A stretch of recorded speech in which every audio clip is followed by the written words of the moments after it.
Chapter 1700. In the command center of the Naxxrama's alliance, every leader, including Duque, stood up.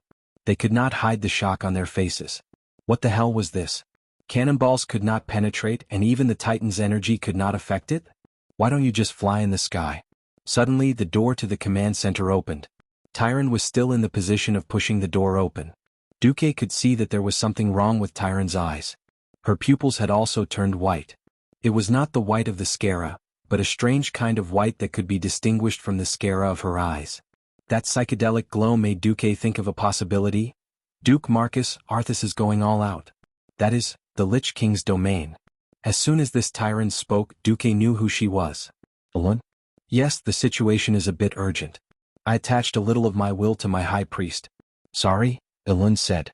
Duque narrowed his eyes. He realized that there was something that Elun did not want to talk about through divine descent like before. He asked tentatively, domain? Of course Duque knew what a domain was.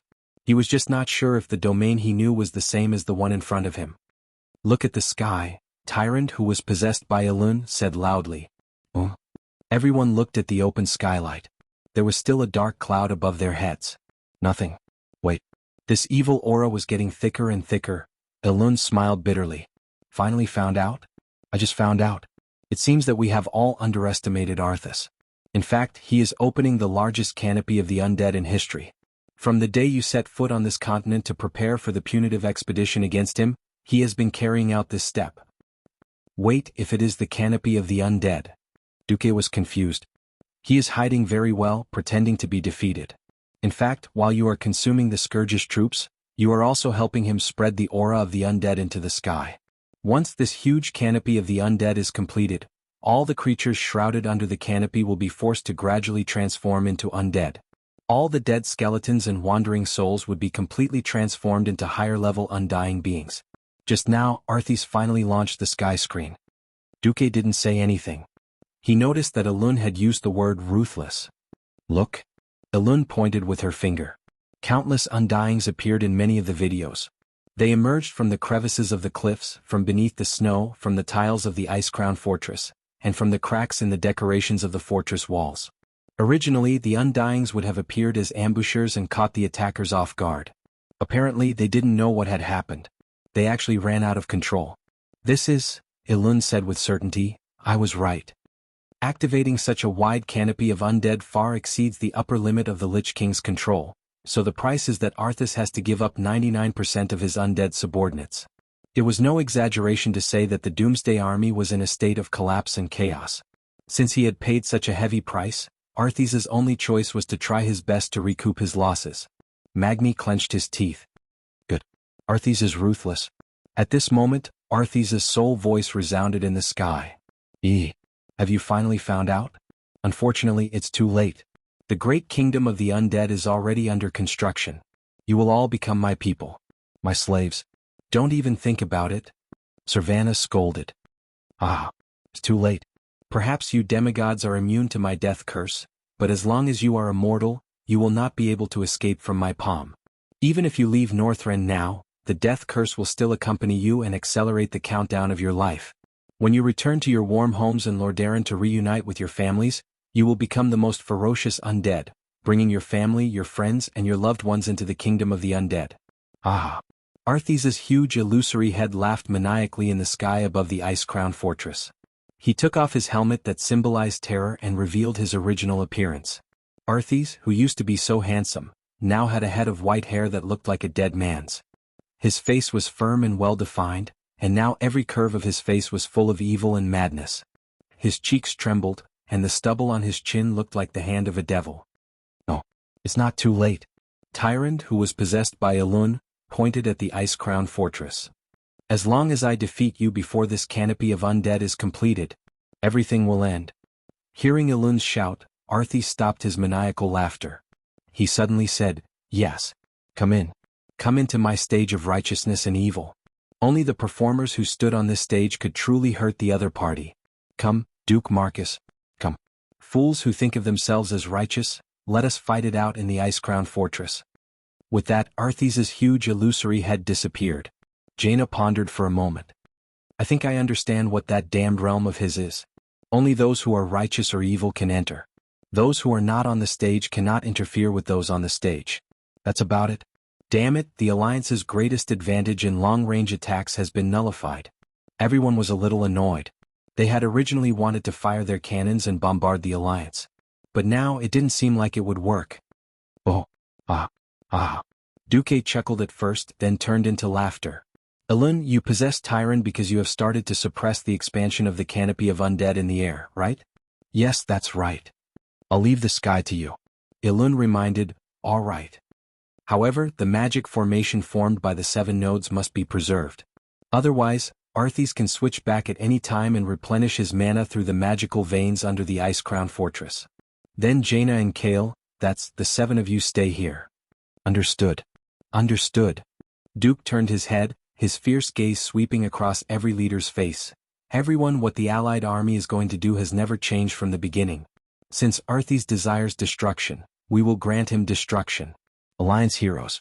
Attack. Oh! In the command center, every Alliance leader raised their fists high. Thousands of Alliance professionals formed an assault team around the Ice Crown Fortress. They rushed in from all directions and launched a fierce attack on the wandering undead. At the same time, Duque led the experts of the Alliance to the Avenue of Death in front of the Ice Crown Fortress. Chapter 1701. There was no need for Duque and the rest to take action personally. The first wave of the Allied army's charge had already been launched. Darian Mograine's huge rune sword slashed down, and the Death Knights of the Black Edge Knights charged directly from the west side of the Ice Crown Fortress. The steep mountain terrain could not stop the skeletal warhorses under them from leaping over cliffs as if they were walking on flat ground. As long as it was not a 90-degree vertical slope, these undead horses could perform acrobatic moves under the mental control of the man and horse as one. On the east side, the Silver Hand Knights also launched an attack. This was because the 2 gods of the Silver Hand, Gavin Rad and Theon, wanted to join the hero squad. This time, the Silver Hand was decisively handed over to the standard second-generation paladins, led by the 2 female paladins, Mara Fordragon and Lena Thunderspear. For a moment, Duque was a little worried. But then Duque felt relieved. After all, these 2 were in history with Trajan, and their statues were stored side by side in the Paladin Profession Hall as a memorial. If not for the fact that there were too many paladins in the Alliance and that they were too strong, without the 2 ancient gods holding the fort, these second-generation paladins would probably have taken over long ago. Now it seemed that the female paladins of the Alliance were also very fierce. The Silver Hand led by the 2 female paladins was like a sharp knife cutting through butter, easily destroying the Scourge soldiers who had lost the direct command of the Lich King. A hammer to the left and a holy seal to the right. Even playing polo was not as satisfying. Unfortunately, the Alliance hero squad could no longer accommodate so many paladins. In addition to these 2, there were also more famous and strong paladins like Riadaline, Marad, and Ariel the Hoof. Well, the Alliance did not have many things, but the Paladin hero squad had a lot of them. If it were an ordinary profession, the one who would clear the field the fastest would definitely not be the mage. But after the Radiant Moon, no one could compare to Pharaoh. Oh ha ha! In front of the hero squad, a dwarf shot out arcane impact with his short arms in turn, smashing the undead blocking the Ice Crown Fortress into pieces. He was Millhouse Mana Storm. Originally, Duque did not want this guy to join the hero squad. However, not only did this guy recommend himself, but he also said that he wanted to get a spaceship for interstellar travel. Because of this fellow's erratic personality, Duque would never place him in a position that required a steady personality like guarding the magic formation. However, it would be a waste not to use a peak Radiant Moon Pharaoh, so he might as well use this as an excuse to ask the Draenei on his behalf.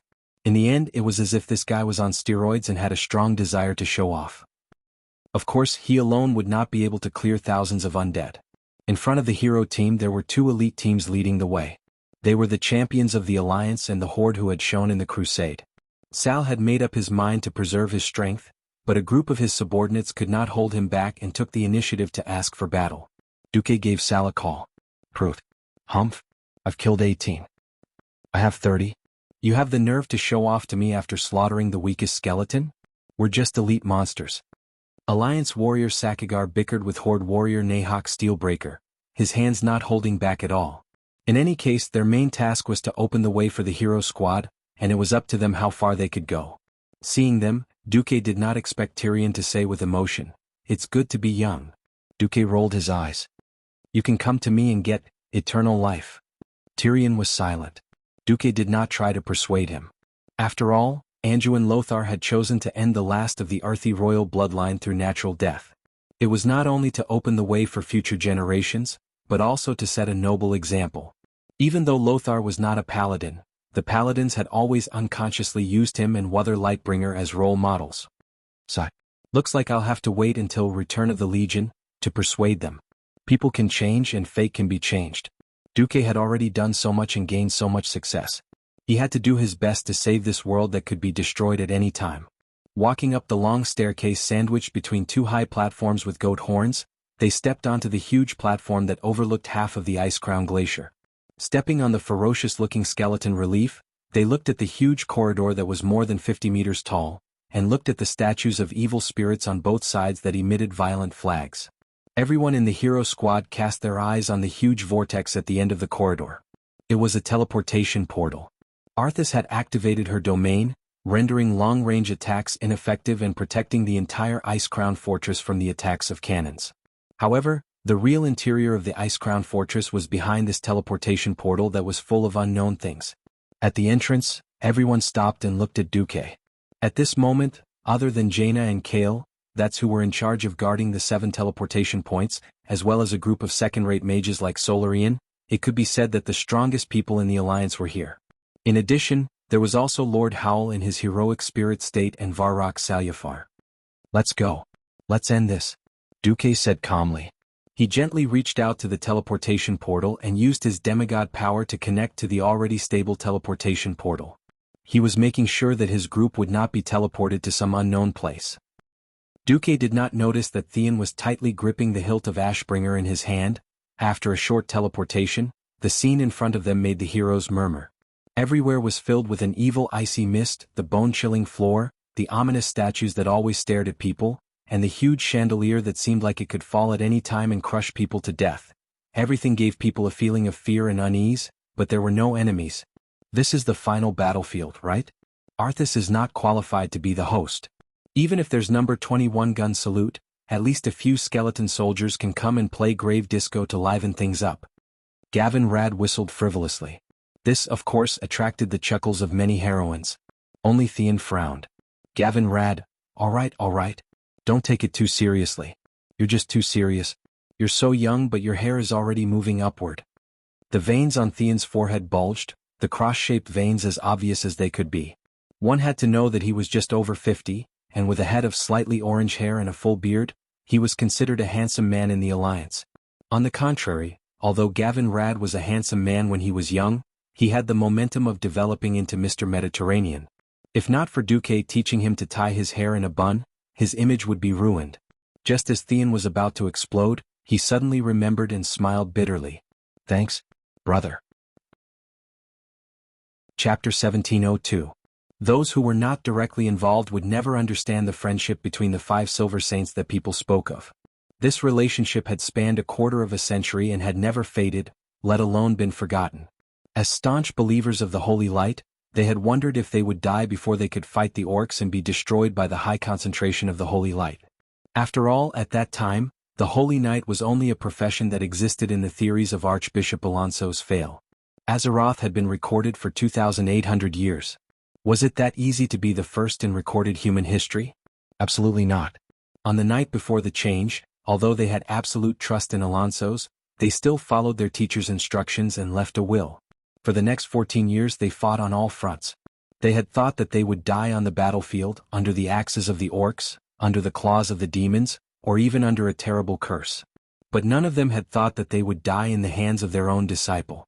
Gavin Rad and Theon, the brothers around them, knew better than them how much Uther had invested in Arthas. The most painstaking teaching, the most magnificent teaching assistants, and the most perfect training lineup. What Uther wanted to teach was the perfect next generation of holy knights that combined all the strengths of the 5 of them. Unfortunately, with the success of Nazul's plot, not only did everything come to nothing, even their most respected brother Uther was killed. Did they hate Arthas? The answer was absolutely yes. This was definitely not pure hatred. Because pure hatred would only make the Holy Light covered in dust. This would make them completely deviate from the path of the Holy Light. The 4 of them were more eager than anyone else to end things with Arthas, the Lich King. Even after the disappearance of Sidon and Turallion, Theon and Gavin Rad firmly believed that if they were still alive, they would definitely continue to have the same feelings. In the face of the impending danger of Azeroth again and again, they were willing to obey orders to deal with the enemies in front of them first. This did not mean that they had forgotten about Uther and Arthas, who was still at large. The Holy Knight was not a profession that used the holy light to encompass everything. In addition to holy and protection, the Holy Knight also had the most important punishment. There was also a key skill called reckoning. Yes, today, here and now. This was the day of reckoning for the 4 Silver Saints. 2 stalwart figures walked in front of the group, one on the left and one on the right. One of them was carrying the door like Ashbringer, and the other was carrying the harpoon like Windchaser sword. The surging energy rippling from the 2 divine weapons seemed to confirm the excitement of their owners. Looking at them, Duque pursed his lips. Duque knew that he was not the star of the show today. There were no enemies in the cold and deep corridors and palaces. Perhaps, even Arthas knew that it was impossible for the Calamity soldiers to overwhelm this hero team with numbers. This was because Duque was one of the experts who had entered the Ice Crown Fortress. Along the way, Duque constantly relied on the system elf to analyze everything in this domain. He was surprised to find that Arthas didn't restrict his access to the elements, and even allowed him to extend the weave into Ice Crown Castle. This made Duque deeply suspicious. What was Arthas up to? It was only after reaching the 5th floor that there were changes. Very abruptly, the scene in front of every hero's eyes was cut apart. More than 10 black lines cut everything in their field of vision into pieces. This wasn't an illusion. Space was really being cut apart. Protect yourselves, Duque shouted sternly. This shout was actually just instinctive. The moment space was cut apart, it was already destined that the sound transmitted through the air would not reach the ears of the hero team. Duque waved Atish, and immediately discovered that a strong suction force was sucking him to a huge square. Originally, Duque didn't want to follow the other party's wishes. When he sensed the other party's aura, Duque changed his mind. In the darkness, a square entered Duque's vision at high speed. The ground was covered with patterns of skulls, the dark green carvings, the surrounding towering pillars, and the layers of concentric patterns that looked like chrysanthemums in the middle of the square made Duque immediately realize where he was. Wow, that's interesting. He's actually welcoming me in the territory of his dead wife. This was indeed a part of the Ice Crown Fortress. It turned out that here the players would face Maligo's wife, Syndagosa, who had turned into an ice dragon. Unexpectedly, after Syndagosa was beaten to a pulp, the one guarding this place would be Maligos, who only had half a body left. Yo, Maligos, you want to deal with me alone? You think too highly of yourself, don't you? Get Arthas out here. Duque had a smile on his lips, his expression full of mockery. Maligos opened his mouth, which was basically only left with bones. The dragon's mouth, which was barely attached to dry lips and muscles, let out a furious roar of the soul. Despicable thief. I still have a score to settle with you. Don't worry, you won't have the chance to meet the great Lich King. Faced with Maligo's anger, Duque didn't care. He scratched his head. If you can come at me together, why do you have to die one by one? You're courting death again. Maligos didn't fully understand what he said. But Duque's contempt was real. Du-ku, the terrifying dragon's roar shook the entire palace. Countless icicles that were originally frozen on the pillars and decorations of the main hall's plaza fell down one after another and fell to the ground with a crisp ping sound. It wasn't just Duque. Almost the entire team of heroes had been torn apart by the spatial trap just now. When he fell from the sky, what appeared in front of him was a huge monster that could tentatively be called humanoid, 6 stories tall. It stood on 2 legs with only 2 toes on one leg and 4 on the other. The left claw had 3 withered bones, and the right had 4 palms still wrapped in rotten flesh. Its left shoulder was a huge mouth. Wrapped in fangs, there was something that looked like a scapula. On the huge right arm there were 2 crooked arms. Its facial features were also very random. One eye was at the back of its head, one was below the crooked left corner of its mouth, and several more eyes were on its belly, arms, back and other places. Obviously this was another disgusting monster stitched with forbidden black magic. If Duque were here he would definitely recognize this as one of the bosses of Ice Crown Fortress, Rotten Intestines. On the other side, Gavin Rad was equally dumbfounded. F***CK. I'm about to throw up the bread I ate last night. Unfortunately he encountered Rotten Intestines' brother, Rotten Noodles. Chapter 1703. F***CK. I'm about to throw up the bread I ate last night. Unfortunately, he met Rotten Intestine's brother, Rotten Noodles. In addition, William encountered the undead creature, Lord Malorger, which had 4 skulls. Magni against Lady Fallen Whisperer. Elucia and Curia to Professor Putter's side. The highlight was when the 3 demigods fell in front of the frozen throne. Onyxia, Vashj, and Sylvanas, the 3 demigods could be said to be the strongest in the alliance apart from Duque. Oh, what a good plan. So the Lich King only knows how to bully women?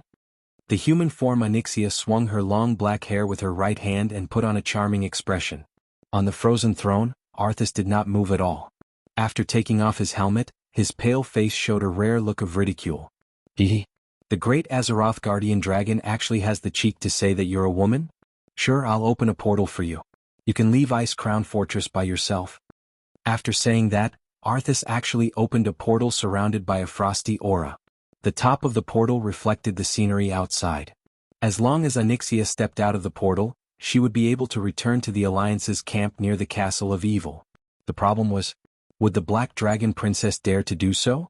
She had finally made a name for herself under Duque and developed from a pitiful mount to a harem. If she dared to escape on her own, Duque would peel off her dragon skin and beat it like a drum. Glancing at the side, she saw the silent Sylvanas and Vashj, who was quietly watching her performance in a maid's uniform. Vashj aside, Sylvanas would never abandon Arthas, his opponent, and leave. If Duque was here, there would still be Duque to suppress Sylvanas. The main point was that Duque wasn't here. 15 years after the Door of Darkness, the calamity of the Eversong Forest, the destruction of the old Silvery Moon City, and the deaths of millions of his compatriots. Although the betrayal of the Sun King played a part, ultimately, it was still because the Calamity army led by the culprit, Arthas, was too strong. Now Nazul, the mastermind, and Arthas, the culprit, had merged into one. Sylvanas, who was determined to take revenge and had even changed her race's name to Blood Elf, would never let go of such an opportunity. Looking at the lightning snakes that were constantly jumping around her body, it was obvious that she was ready to fight.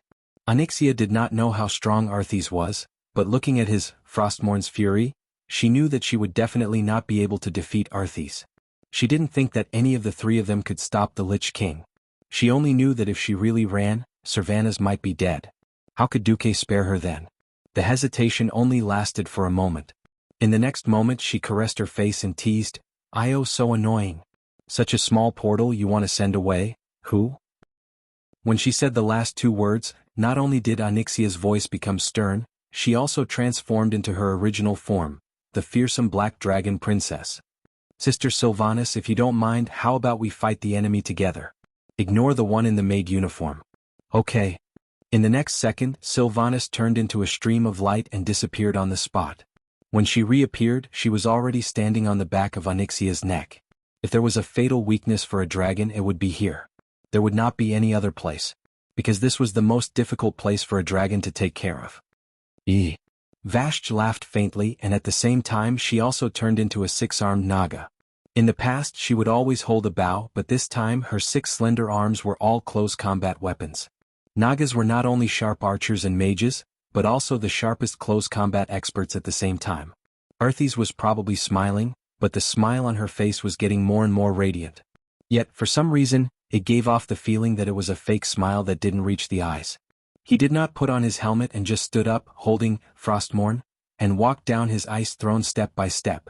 At the same time, the most shrill alarm suddenly sounded in Naxxramas. "Not good. Our spatial portal has been unlocked for some reason."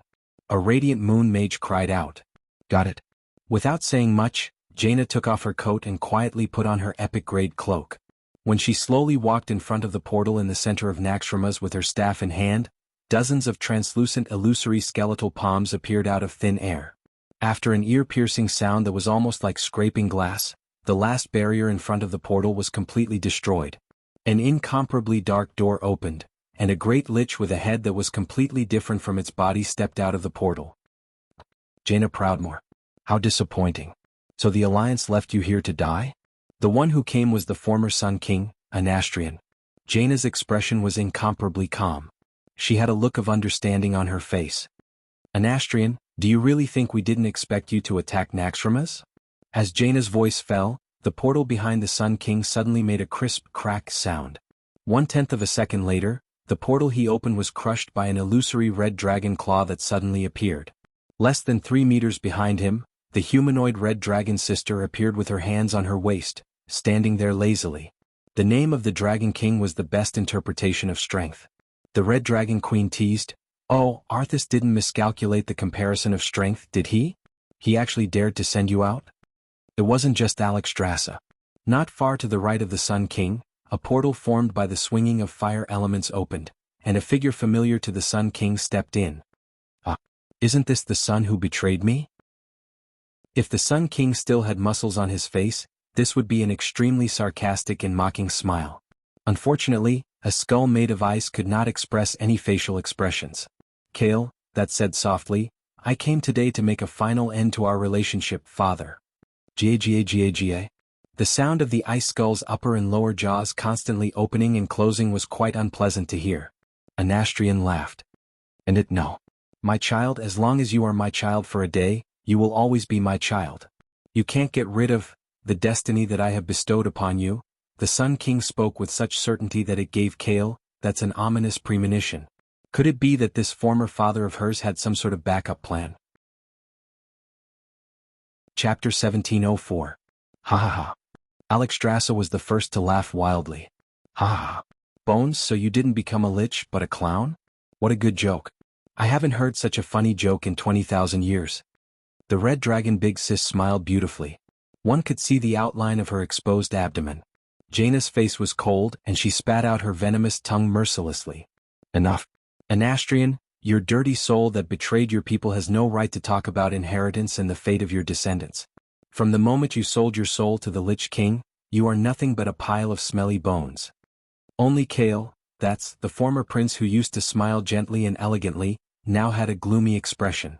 But his clenched fists and the few arcane fireballs spinning faster and faster behind him revealed the excitement and resentment in his heart. Only the Sun King seemed to be sizing up his surroundings with the ghost fire in his icy eye sockets. The Red Dragon Queen finished laughing. She put her hands on her hips and raised her head. "Did Arthas miscalculate something? Did he think that by giving you the skull of a divine artifact he could make you a real demigod? Or do you think that you are my match?" The Red Dragon Queen puffed out her chest proudly. As the leader of the Pentashade Dragon Kings, she had her own pride. She did not think that the Sun King was her match. Anastrian seemed to be laughing. "Ah, if we fight face to face, I am indeed not your match, big lizard." The Red Dragon Queen raised her eyebrows and puffed out her cheeks. Her anger was easy to understand. Sure enough, he changed the topic. "But who wants to fight you face to face? Perhaps you still don't know why I want to use Naxxramas as a breakthrough point?" Jaina's eyes were half closed. He was right. If he attacked the magic vein nodes guarded by the Radiant Moon mages, he might be able to severely injure them with the first blow. Jaina said coldly, "Because Naxxramas used to be a fortress belonging to the Scourge, right? What a pity. This fortress has been completely remodeled by me and Duke." The Sun King raised the gray index finger of his right hand and shook it proudly. No. Even the Lich King himself doesn't know the true use of Naxxramas. Actually, this floating fortress isn't a real fortress. At this point he deliberately kept them in suspense. Even though the two Breaking Dawn mages were vaguely eager to hear the rest of the story, they remained clear-headed and had already stealthily reinforced their magical defenses. Jaina further confirmed the Weave's control over Naxxramas. The Sun King smiled, and the upper and lower jaws of the ice skeleton once again made an uncomfortable and frightening quack sound. Naxxramas was originally used as a prisoner's carriage to describe it in a more convenient way. The moment Anastrian uttered the last word, he activated the spell he had been hiding for a long time. Without giving Alexstrasza any time to react, countless rays of light suddenly shot out from the void and crossed the space, forming dazzling chains that directly locked onto her robust body. This is, the Red Dragon Queen let out a rare cry of surprise. No longer caring that this was a rather narrow teleportation hall for her, she brazenly activated the ultimate transformation spell. Who knew? Almost at the same time that her limbs and neck thickened, the chains actually became thicker and larger at the same time. They tightly bound her body, and a purer Titan energy burst forth. "Not good. Quick, stop him." From the left and right, the blazing fire element and the bone-chilling frost element combined to form the most powerful frost-fire arrow, which poured fiercely onto the Sun King's body. For Jaina and Kale, This was the safest way to fight. The original Sun King must have specialized in the fire element. When the two of them saw the ice skeleton that imprisoned Nazul, they couldn't be sure. After all, the Lich King's signature element was frost. Since they could not be sure, they simply used the frost fire arrow. That was because this mystical spell would cause the most damage based on which element the opponent had the weakest resistance to.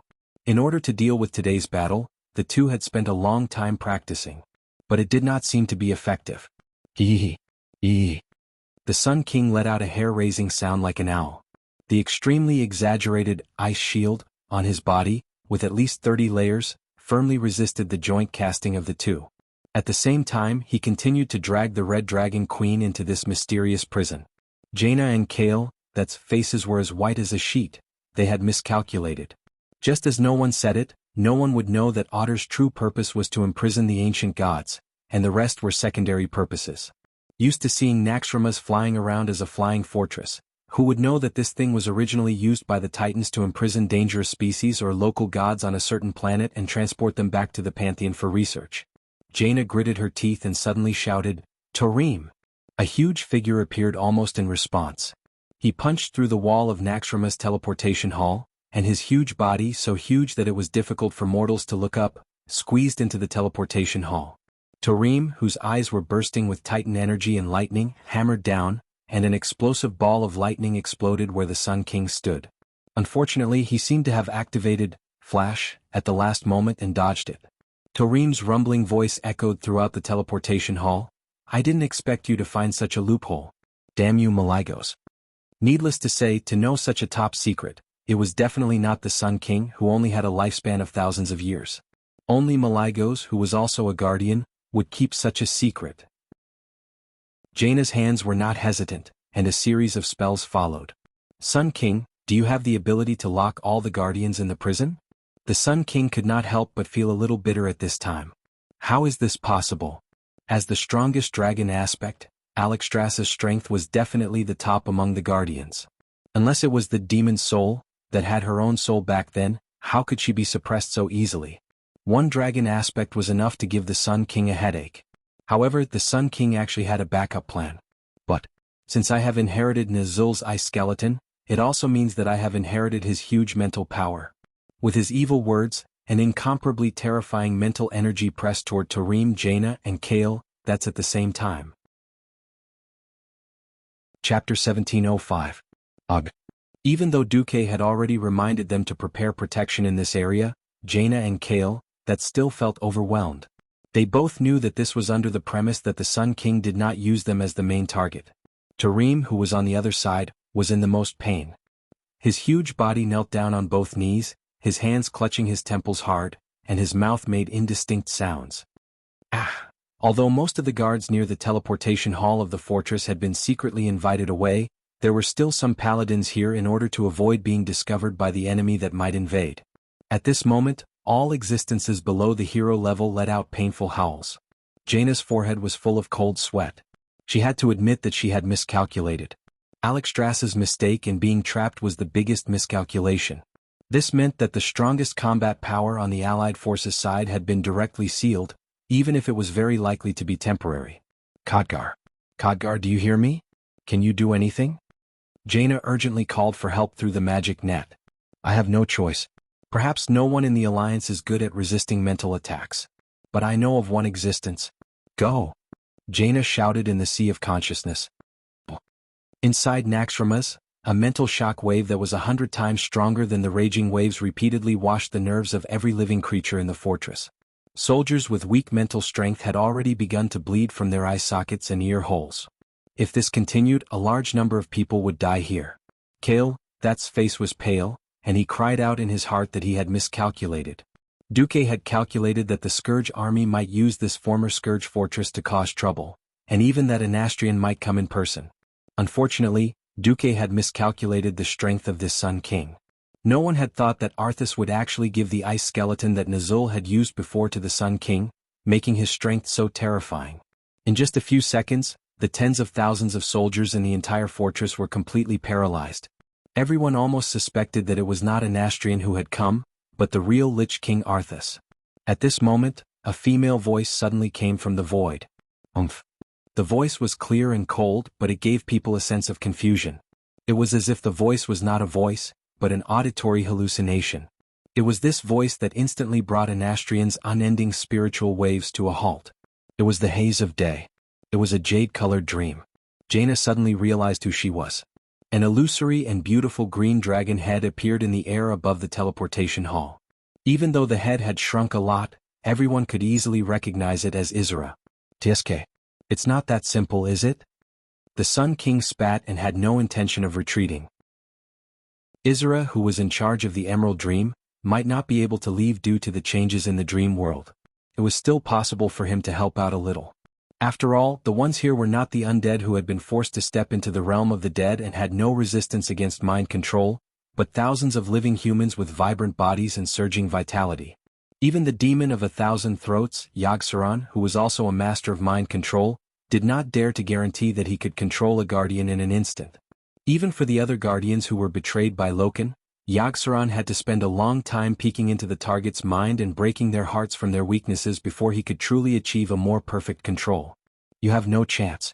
What awaits you is only eternal annihilation. Isra roared. The green dragon mouth opened, and a rainbow-like dragon breath that kept changing colors crossed the void and shot towards Anastrian. Annihilation? No. The only ones who will be annihilated will be you stubborn living beings who resist to the end. As soon as he finished speaking, the upper and lower jaws of his ice skull opened and closed in a strange manner. Should be laughing. A huge ice coffin appeared. The other two Breaking Dawn archmages wanted to treat it as ice barrier. No. Although they were both within the scope of magic, the nature of this huge ice cube was not that kind of thing. The Sun King's main body was like a salted fish sealed in ice. His entire skeleton was completely sealed by the ice, and every possible place where he could move was completely sealed. Jaina, Kale, That's and Khadgar, the three great pharaohs' faces paled at the same time. Using an ice coffin made of extremely pure ice elemental essence to seal himself in was not necessarily the best form of protection. Normal archmages could only maintain ice barrier for 10 seconds at most. The demigod Lich was obviously not restricted by this. As long as the outside world could not break through this ice coffin of such purity and hardness, he could basically stay in it for as long as he wanted. But everyone present could feel that the Sun King was using this method to protect his body. At the same time, he was spreading his spiritual power everywhere and beginning to invade the fortress magic net system. Stop him. Kale, that shouted in shock. As one of the few pharaoh in the alliance, the former elven prince also used the magic net. After all, the magic net was too convenient and efficient. However, he was very clear about his own identity. So, although he had a very high level of use, he did not have the right to control it. The highest level of control of the magic net was naturally in the hands of Duque, and the second level was in the hands of Khadgar and Jaina. Now they were shocked to find that Anastrian was actually thinking of Naxxrama's magic net node. They were really shocked and angry. The core of the magic net was in Karazhan, and the second-level nodes were Naxxrama's and the Dalajan. The main cities of the Alliance were the third-level nodes. If Naxxrama's was taken, and Duque was not there at this critical juncture, there was no guarantee that Anastrian would have an even bigger idea. He could use spiritual control to invade the magic net, and even control the entire magic net and Karazhan, which could be used as a channel to cross astral planes. Without Kale, that's reminder Jaina was already doing it. But she retreated from the teleportation hall like lightning to a medium-sized magic control node at least a kilometer away from the central area. As soon as she entered the magic net, she found that she could not stop it at all. A human could coordinate and control their own hands and feet, but how many more hands and feet would they have? This was no longer a situation that could be described as flustered. Her mind was immersed in the magic net. Even though Jaina had extremely high authority, she could only command a few spiritual energy balls at the same time to attack, suppress, and counter the spiritual invasion of the Sun King. Now, there were at least 1,000 spiritual attacks on the magic net at the same time. Even though this was the control node on the periphery of the magic net, Jaina already had the illusion that her territory was falling inch by inch, and she could do nothing about it. Chapter 1706. Multitasking. Multitasking. Multitasking. These were the same concepts, but they were on completely different levels.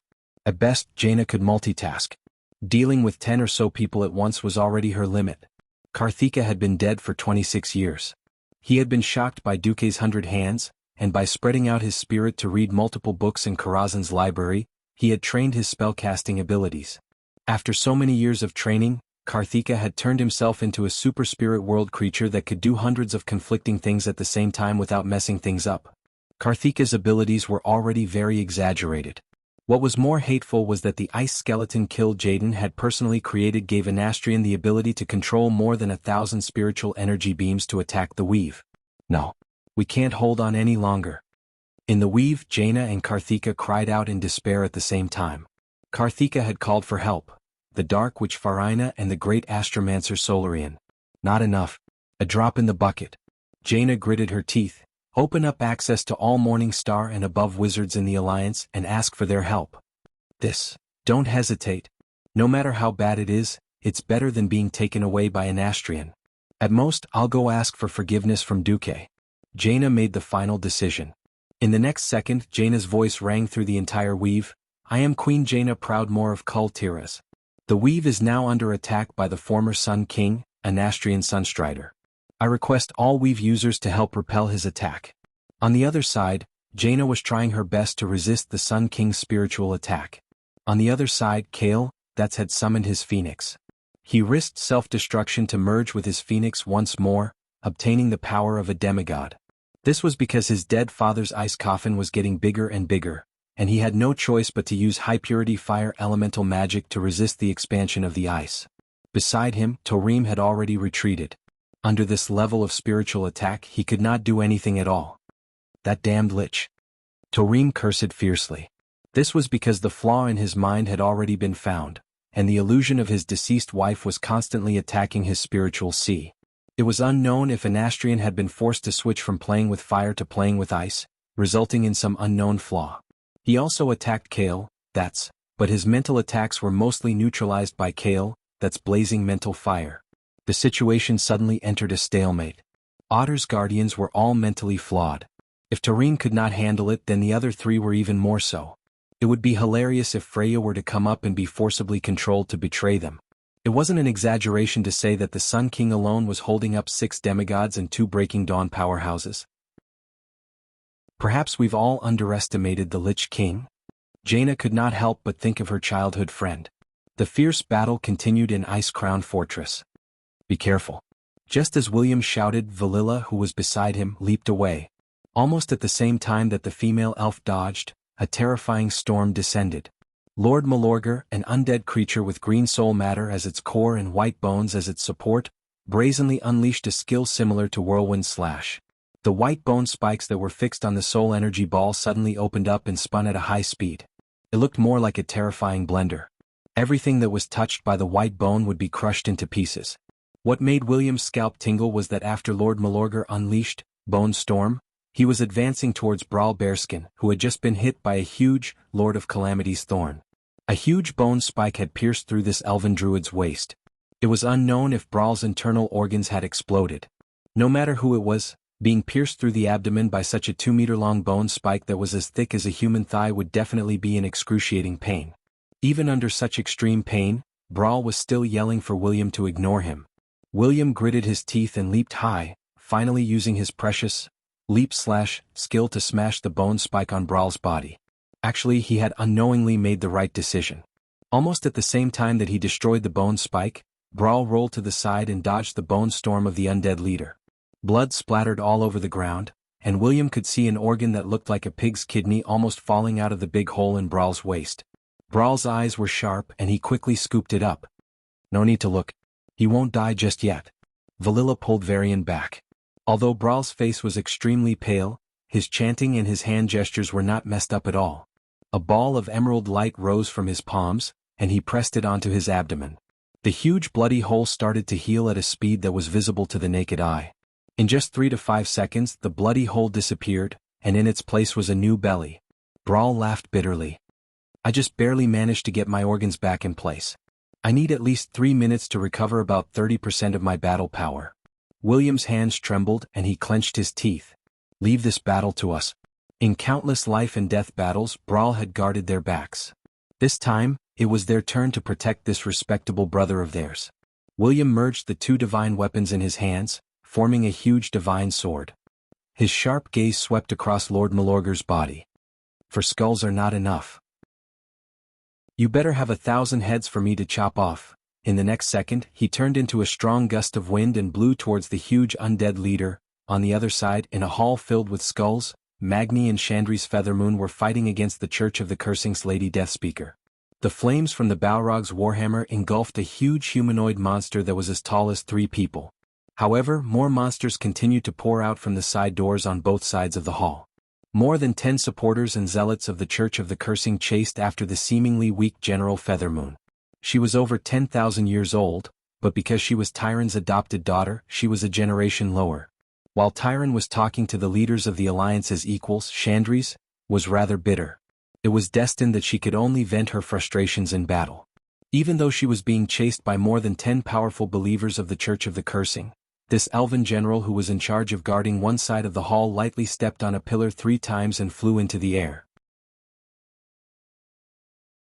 Chapter 1707. Chandri's twisted her body in midair and shot an arrow. Her next move was almost mistaken as a Nagas. Mortals couldn't shoot 3 arrows simultaneously, or 5 rounds of 15 arrows in a second. What was more terrifying was that the arrows were shot at the ceiling of the hall. When they flew in midair, they actually split into pieces. The fanatical believers looked up at the densely packed light spots. After they hit the ceiling of the hall, they did not bounce randomly. Instead, under the influence of a mysterious power, they were reflected back at a predetermined angle. The arrows whistled through the air and easily pierced through the bodies of the believers. In an instant, the side of the hall seemed to rain blood. The entire side of the hall looked like it had been plowed by Zhu Beiji's rake. Several rows of cursed believers fell. Umph. Lady Death Whisper waved her skeletal hand. The believers who had just fallen into the realm of death stood up slowly. They were already immortals. Oh! Seeing their companions stand up again, the fanatical believers all let out excited voices. Immortality! Immortality! This was their greatest pursuit. The Feathermoon general sneered at the brainwashed undead. As she raised her arm, a rain of dazzling purple ribbons streaked across the void and shrouded the undead's heads. In the next second, the newly born immortals who had not fully climbed up had already turned into a pile of rotten flesh and blood. Huh? You want to be immortal forever? This is the immortality you want. Chandri spat on the ground. Unexpectedly, Lady Death Whisper raised her arms and shouted, "No one can escape from this world of death." Lady Death Whisper used Mana Barrier to block Magni's attack right in front of Chandri's. Then she used Death's Wither on Chandri's. The stench of death spread out. Mortals would die just from smelling it. Even though Chandri's physique had greatly increased after entering the realm of hero, she still did not dare to take this attack head-on. To make matters worse, when she was rolling around, she was hit by a paralysis curse. She was a priestess and also a ranger, but she did not have a way to dispel the curse. At this moment, in this place where there was no profession that could dispel the curse, she could only take it head-on. Magni, have you settled it? Chandri's was not as easy to talk to as her adoptive mother Tyrant. He didn't care if his foster mother was Magni's equal or not. He would get angry when he needed to. Immediately. Magni was also having a headache. The lich in front of him was too stubborn. She actually dared to take on his Balrog hammer with her shield up. He had wanted to conserve his strength and use all his strength to hammer Arthas, but now he no longer held back. He crushed a bead in his pocket. This was a treasure the rock guardian Alcavan had given him, and it was filled with the purest earth element. Hiss, Magni was on drugs. The dead shorty had become a big shorty. Its body was as large as a giant's, and it possessed unparalleled and terrifying strength, combined with its massive burning warhammer. Magni Bronzebeard had directly taught Mistress Death Whisper a lesson. Shio. Her powerful, frost arrow, originally had terrifying lethality against any close-range combatant. At this moment it was completely impossible. Bam. The shield was destroyed with a single strike. Bam. 2 strikes knocked them over. Bam. 3 strikes whipped the corpse. The opponent, who seemed to be evenly matched just a moment ago, was defeated by Magni in 3 moves. The disciples of the cursed god sect were scared out of their wits. When they screamed and tried to run away, Chandri shot them to death like she was shooting rabbits in a hunt. Every corpse was given a small bottle of holy water, and the corpses started to have an unexpected chemical reaction.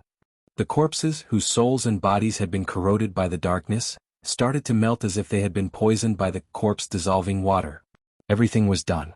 Chandris looked at this giant that was 3 stories tall, and his width was even greater than his height. She couldn't help but put her hands on her waist and scolded, "Hey! Why didn't you use it earlier? Hurry up and become small. We don't know what's going on with the others. We better hurry over." Magni glared. "It's not that simple. I have to expel the earth element out of my body if I want to become small. Once I do that, I won't dare to absorb it again. If the earth element is contaminated by the shadow energy, I will turn into a large death knight and smash you in the face." Chandris looked at the entrance of the hall that was too narrow for Magni and curled her lips.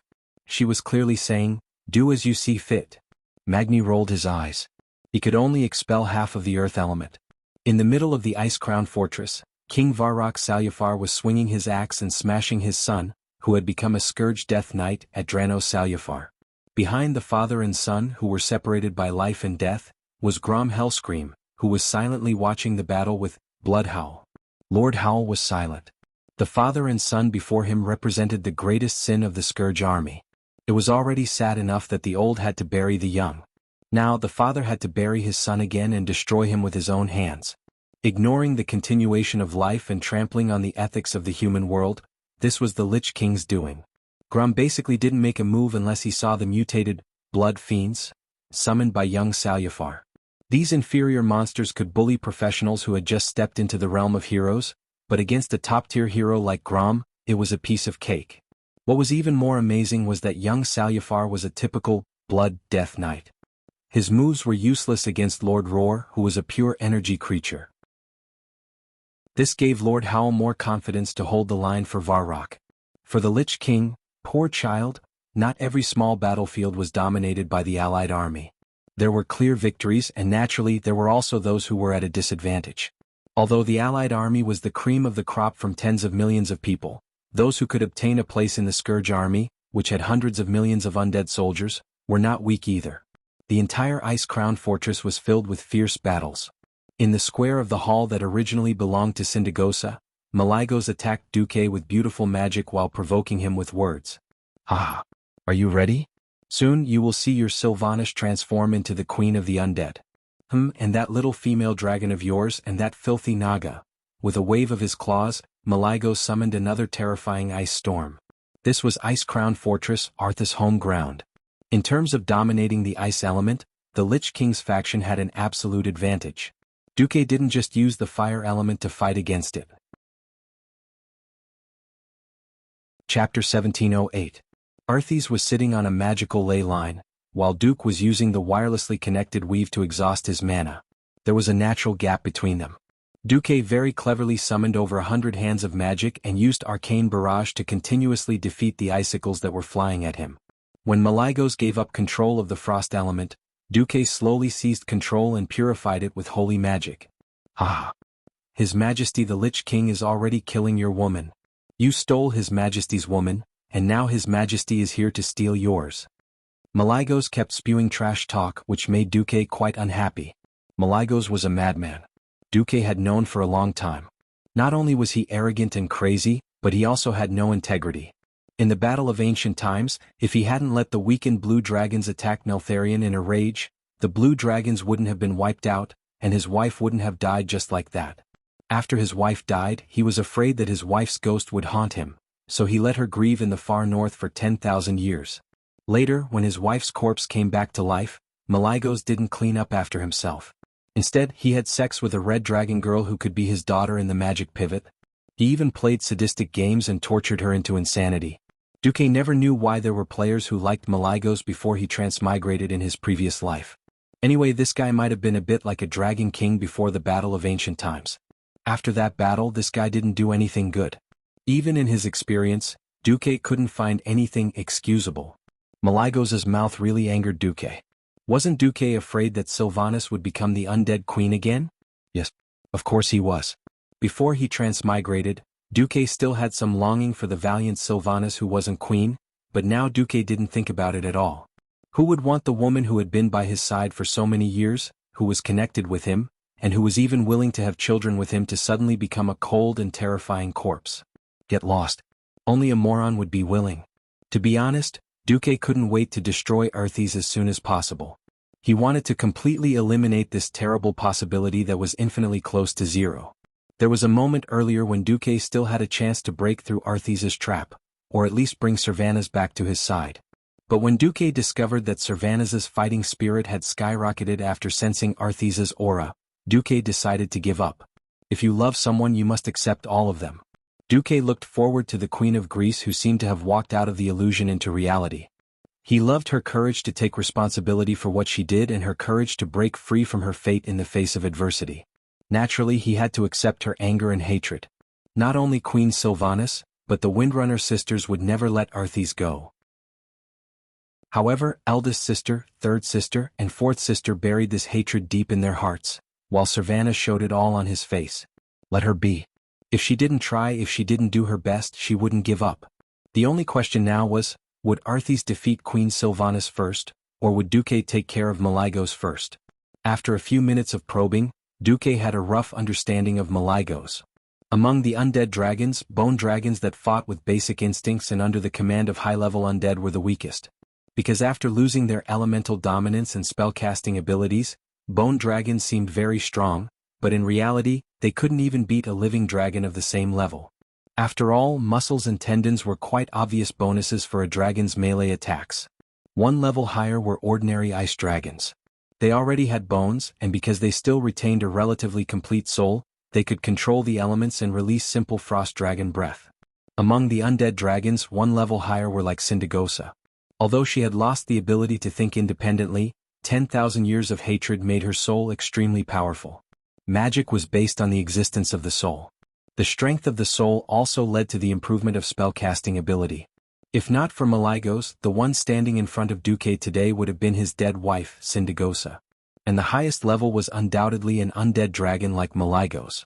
Because Dracolic's specialized spellcasting abilities, the price they had to pay was that they couldn't preserve the power of melee to the greatest extent. For the blue dragons that relied on spells to survive, this was the best choice. If not for the previous interception, which cut Malygos' body in half and intercepted the Titan runes, Malygos in the form of a Dracolic would probably be even more powerful. Frankly speaking, even with a large number of Titan runes in the elemental domain, Duque really didn't dare to say that he could suppress Malygos, who had the geographical advantage. Perhaps this was the main reason why Arthes had specially sent him to stall for time. Ah! Hate your powerlessness. Lament that your women are going to become undead. Duke Marcus, this is your punishment for offending me. Once I kill you, you and your women will become my slaves. I will torture you. I will torture you for 10,000 years.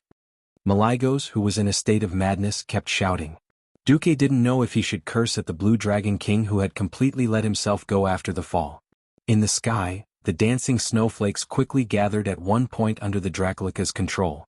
In less than a tenth of a second, they formed a giant icicle that was big enough to pull the pillars of Orgrimmon.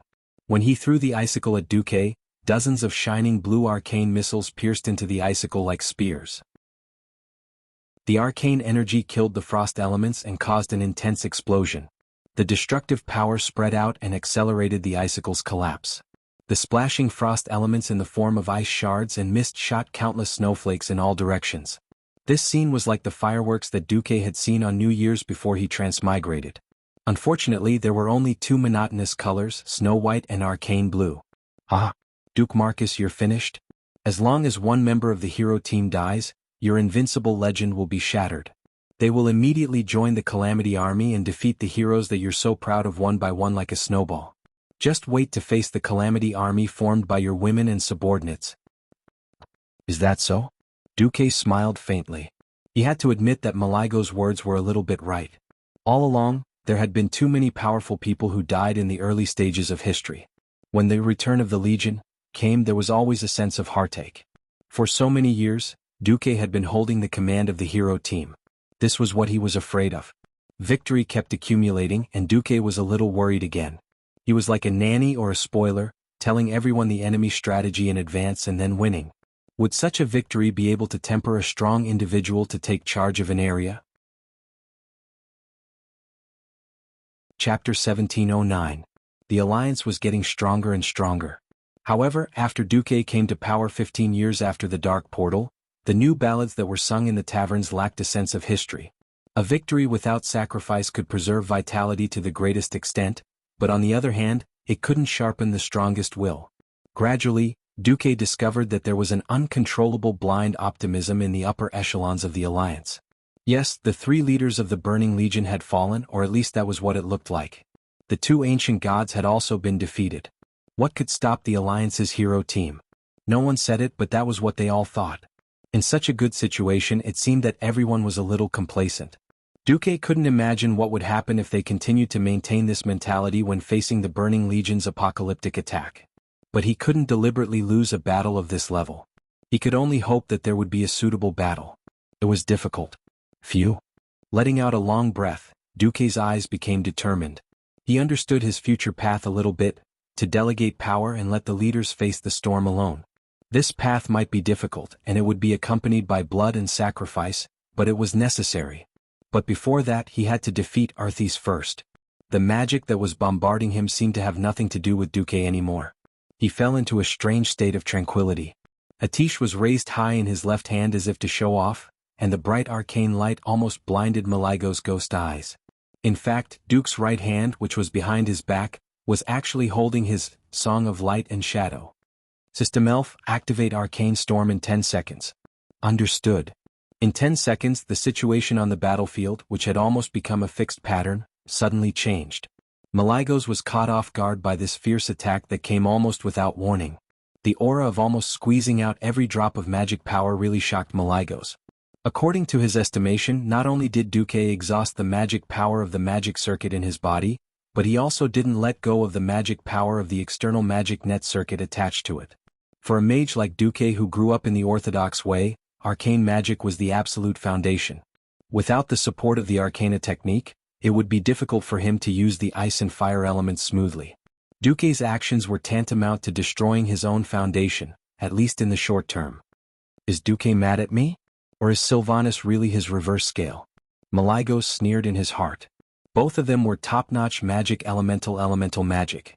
In a situation where both of them had similar levels of mystery and concentration of elemental magic, the deciding factor of victory was no longer magical techniques.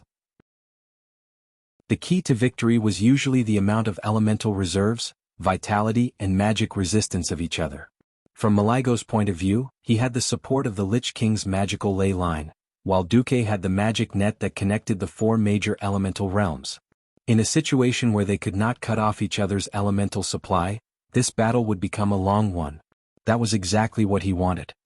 He believed that the Lich King would finish his battle before the outcome of this battle was decided. It would be difficult for Sylvanas, who only used the wind element, to break through Arthas' defense.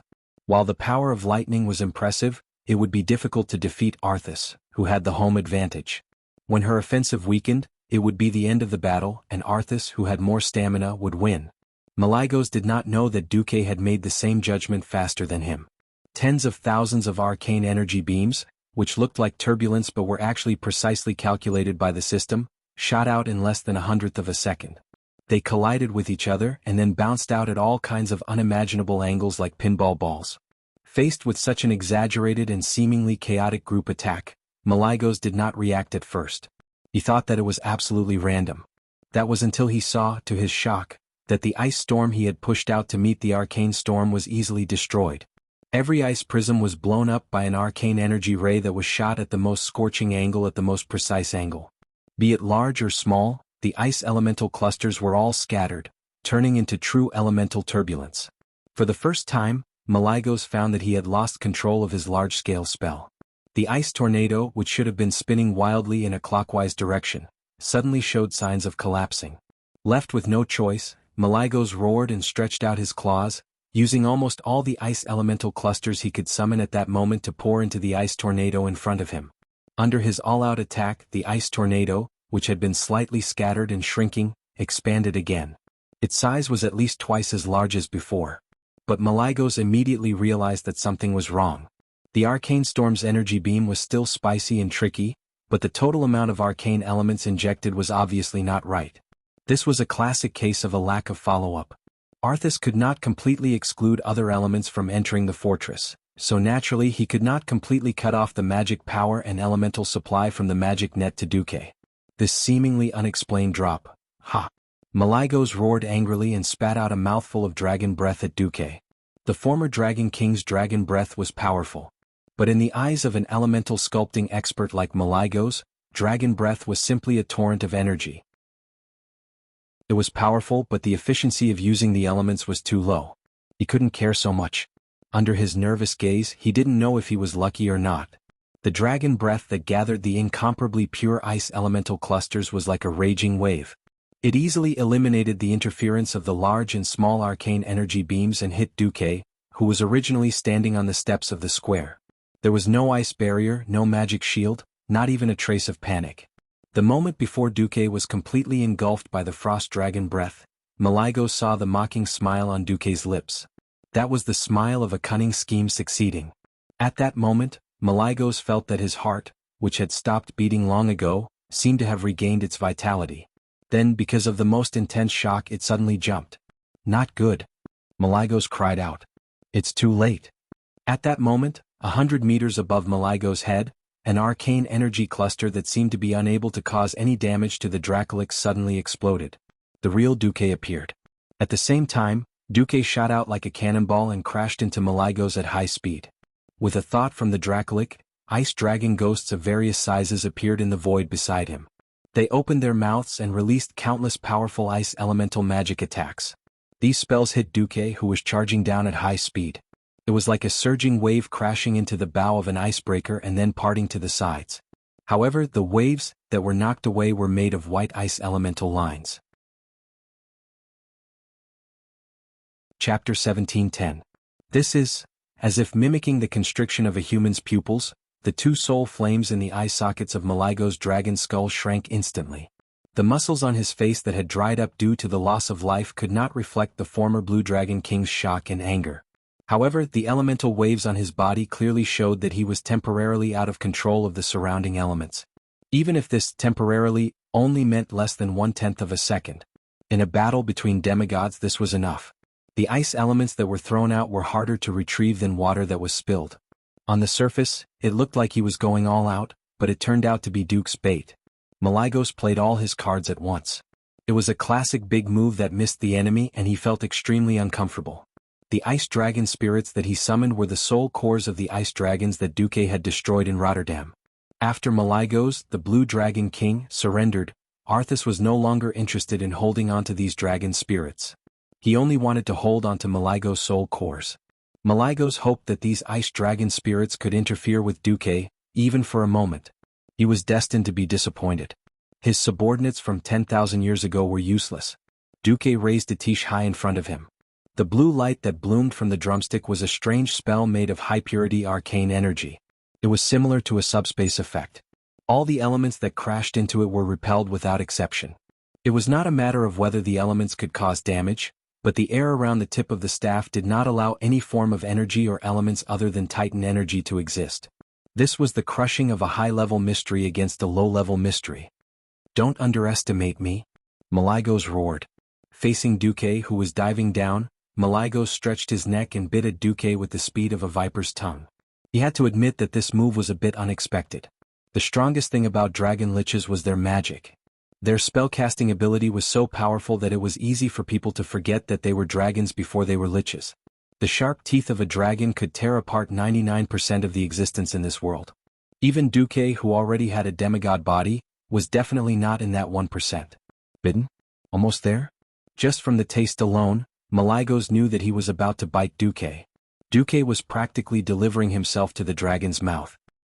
He ran headfirst into Malygos' big mouth that was filled with the stench of decay. According to the normal procedure, Duque would be swallowed in one gulp. Even if the former Dragon King's stomach had withered and shrunk, as long as there was enough shadow energy, Malygos could still recover some of his body's functions. For example, he could quickly secrete gastric acid and melt Duque. This was Duque's real body without a doubt. Malygos could almost imagine how delicious it would be to swallow this despicable kid who had stepped into the divine realm as a mortal and made him disgusted and angry. Perhaps his taste buds had degenerated and he could no longer taste anything. But that kind of spiritual satisfaction must be indescribable.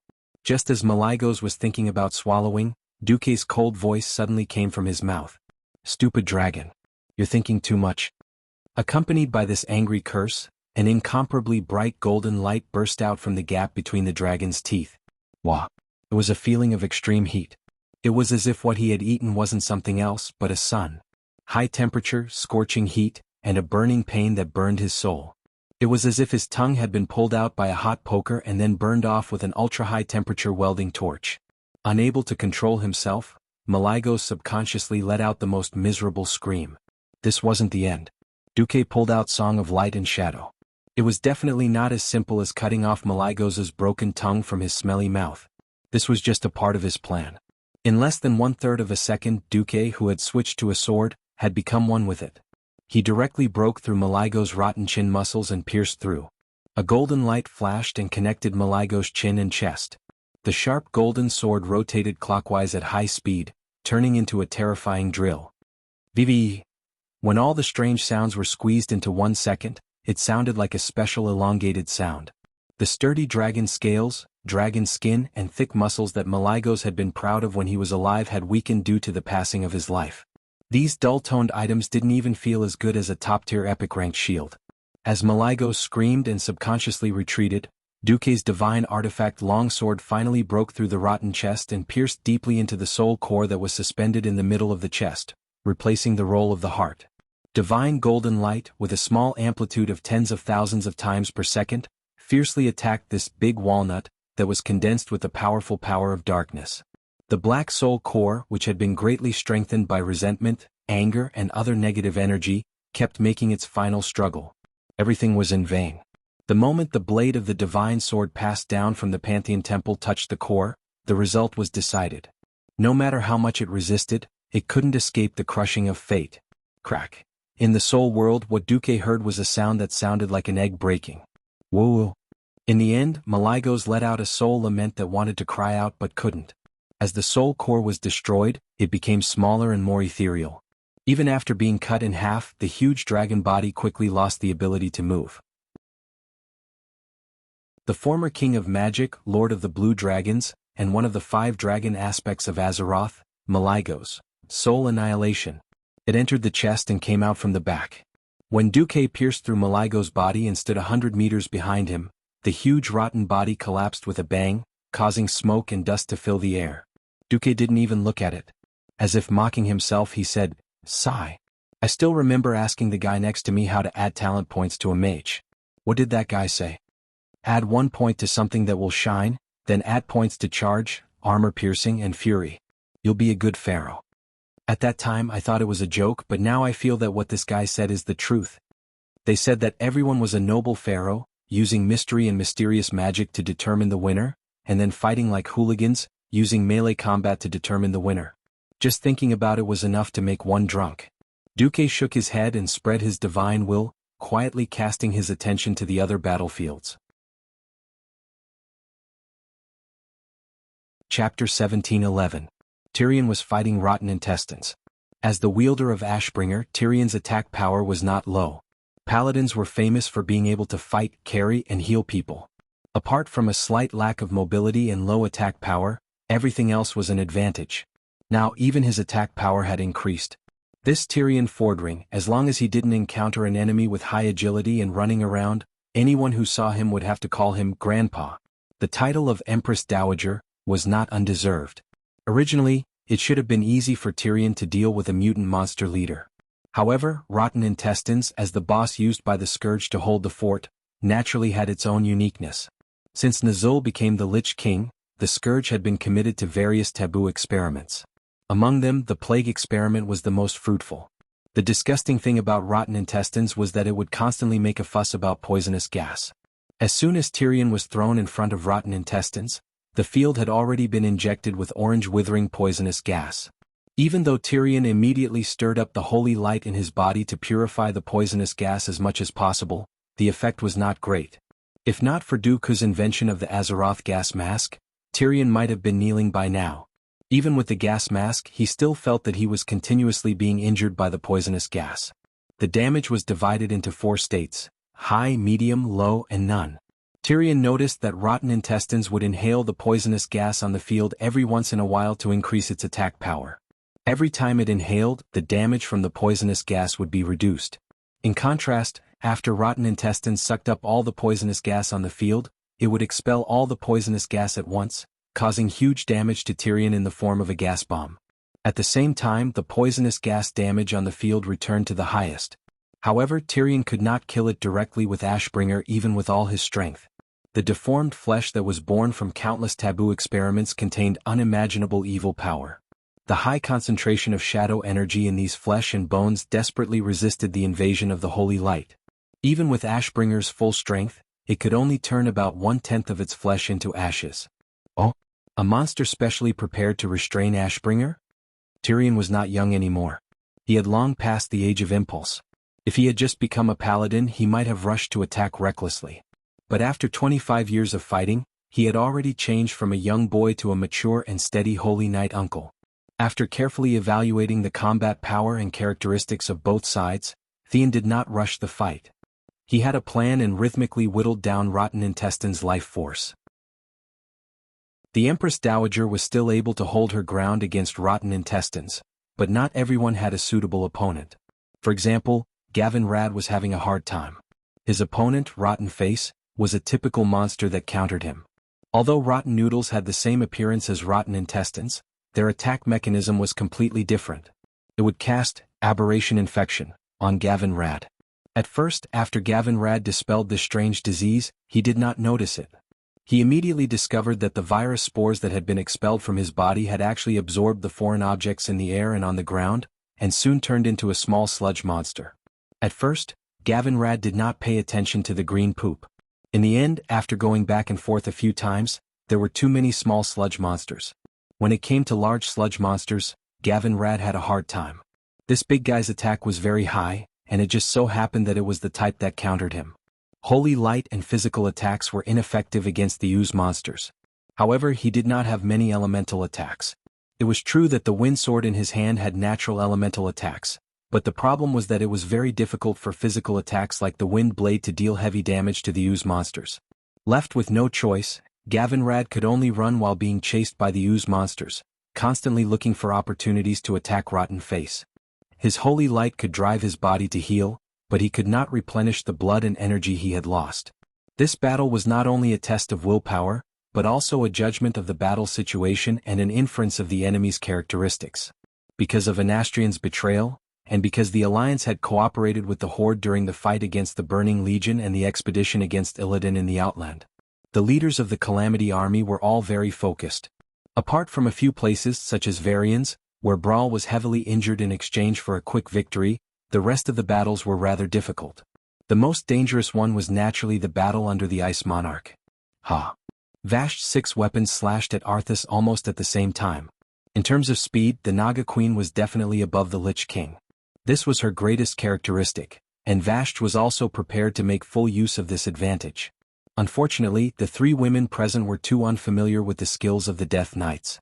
Before entering the Ice Crown Fortress, it was true that every leader had been asked to discuss the skills of the Death Knights with Darian Mograine. However, most of the skills that the Lich King passed down to the Death Knights were weakened versions. Moreover, the effects of the skills used by the powerhouses of different levels were also very different. Blowing the opponent with cold wind and infecting the enemy with frost plague, this kind of cold touch, which reduces the opponent's attack speed, was used by Darian. For genuine demigods like Vasht, it was only an itch. As the Lich King rushed out, Vasht only felt extremely cold air coming from the sky and the earth, attacking from all directions. It directly forced its way through the gaps of her scales and through the pores that were supposed to be closed. It was a terrifying chill that could freeze one's bloodline and even numb one's soul. Even Queen Shi and Onyxia, who were watching from afar, could clearly see Vasht's movements slowing down. The originally swift and fierce slashes suddenly became slow. Every joint in the Naga Queen's body seemed to have rusted. Not only were her movements slow, but they even made terrifying creaking sounds. Onyxia had no choice but to give Vasht a fireball. Under normal circumstances, this was a classic case of murdering a teammate. But in the case of Arthas's invincible cold air, it was a life-saving move. When Frostmourne slashed at her, Vasht barely regained her normal speed. At this time, Arthas made 3 consecutive swords. The rune greatsword that emitted dark and evil waves turned into a cyan shadow in his hand. 1 slash, 1 press and 1 press. Because the speed was too fast, Even Sylvanas, who had amazing eyesight, still felt as if Frostmourne had split into three in an instant and turned into a double-headed greatsword at the same time, clashing with Vash's 6 melee weapons. Clang dash, a total of 6 sounds of blades clashing actually turned into the same metallic sound.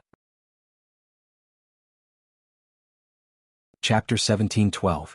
She clearly had 6 arms, but the subtle differences in the use of power resulted in Vash using one arm to withstand Arthas's full-powered slashes with both arms. The 6 consecutive slashes were too fast for Vash, who had reduced her speed. It was as if she had withstood 6 slashes in an instant.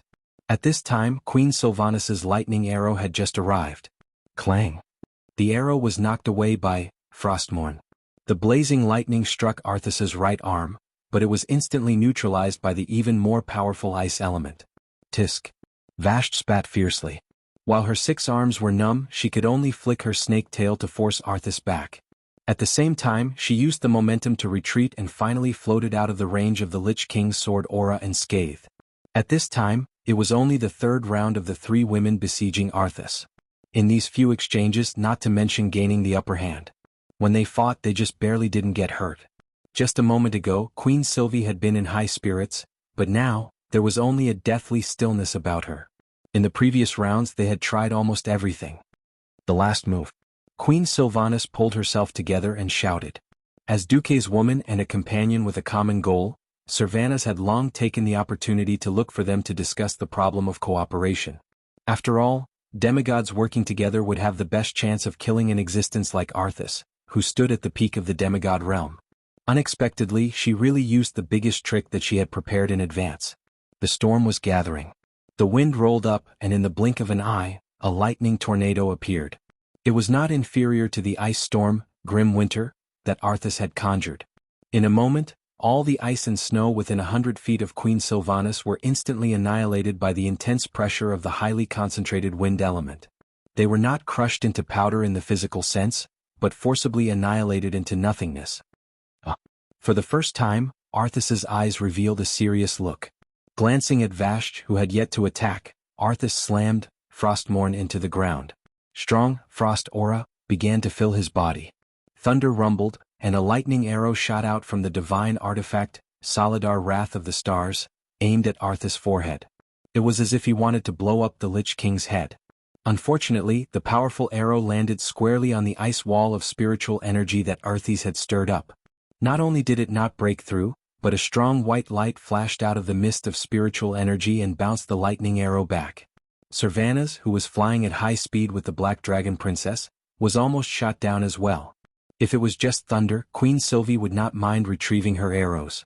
Unfortunately, the arrow that bounced back had already been infused with an even more evil power. Onyxia's sudden descent, coupled with Queen Syriana's urgent crouching, allowed her to barely avoid this counterattack. However, the icy chill that came from her back still slightly invaded Queen Syriana's body. Ugh! Queen Sylvie could not help but let out a muffled groan. One could imagine the power of a demigod of wind's full-powered attack. The arrow that was bounced back eventually fell in front of the square of the ice throne, driven by the cold wind. The dozens of crisscrossing, fragmented cracks on the hard tiles of the square were proof. However, this was still unable to do anything to Arthas. But it was enough to attract his attention. Vash, who had adjusted, pounced forward again. This time, all 6 of her weapons were surrounded by flashing lightning. The crisscrossing blade radiance formed a ball of destructive light. The frost aura that Arthas had set up in the surroundings was also dispersed by this storm of blades. Arthas raised his left hand, and a ball of ice elemental energy swept towards Vash like a mage's icicle spell. But her 6 swords had already turned into a meat grinder along with her body, madly chopping at the elemental energy that was coming her way. On the epic-level weapons, the sharp edges of the blades flashed with lightning. However, these epic-level weapons that could split open the body of any Ice-Crown Fortress leader seemed to be under great pressure, and they let out a trembling sound that symbolized weakness. Queen Sylvanas, who was on the dragon's back, could not help but let out a scream. At this moment, with a series of cracking sounds, those epic weapons that were incomparably precious in the eyes of mortals actually shattered like fragile glass at this moment. Not to mention Queen Sylvanas, even Vash herself was stunned. Seeing that Frostmourne was fiercely slashing towards her, Vashti finally pulled down her face and took out 6 epic-level shields from her storage bag. Bang bang bang. It was just one slash, but 3 of Vashti's shields exploded.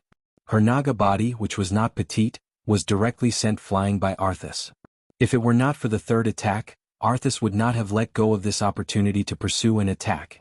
This was the attack routine that the 3 of them came up with. Sylvanas attacked first, using his bow and arrows to attract Arthas's attention. When Vashti entangled him, Onyxia directly came up with a deep breath. In the sky, the huge figure of the Black Dragon Princess enveloped Arthas. The deep breath that caused countless people's expressions to change poured onto Arthas's head without deviation. However, the effect was not good. The hit was a hit.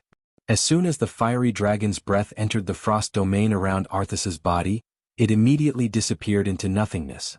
Even the fire elements in the periphery were directly absorbed and flew straight to the center of the frost domain. Onyxia screamed, "How can we fight this? The high-purity fire elements that I have been brewing for so long were all devoured by him. We are not on the same level at all."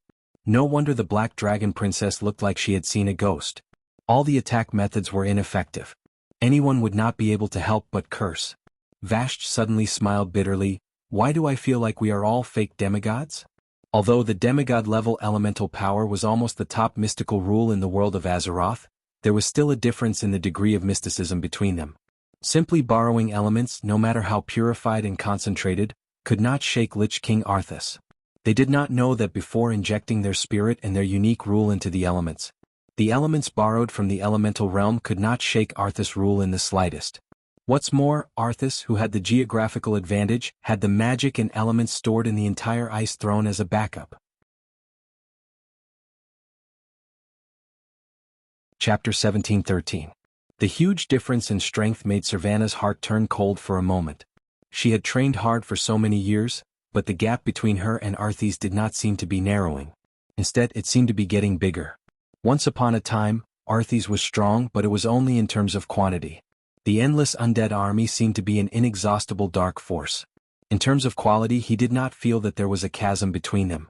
But now, Sylvanas and the others were depressed, because the 3 of them suddenly discovered that Arthas could actually take away their elements. It was not like the Lich King who played with ice had changed to become a fire mage or a nature shaman, but it was a typical method of harming others without benefiting oneself. He infected all the elements that were temporarily out of control with Frost Plague. This was more like marking or leaving a signature for one's own belongings.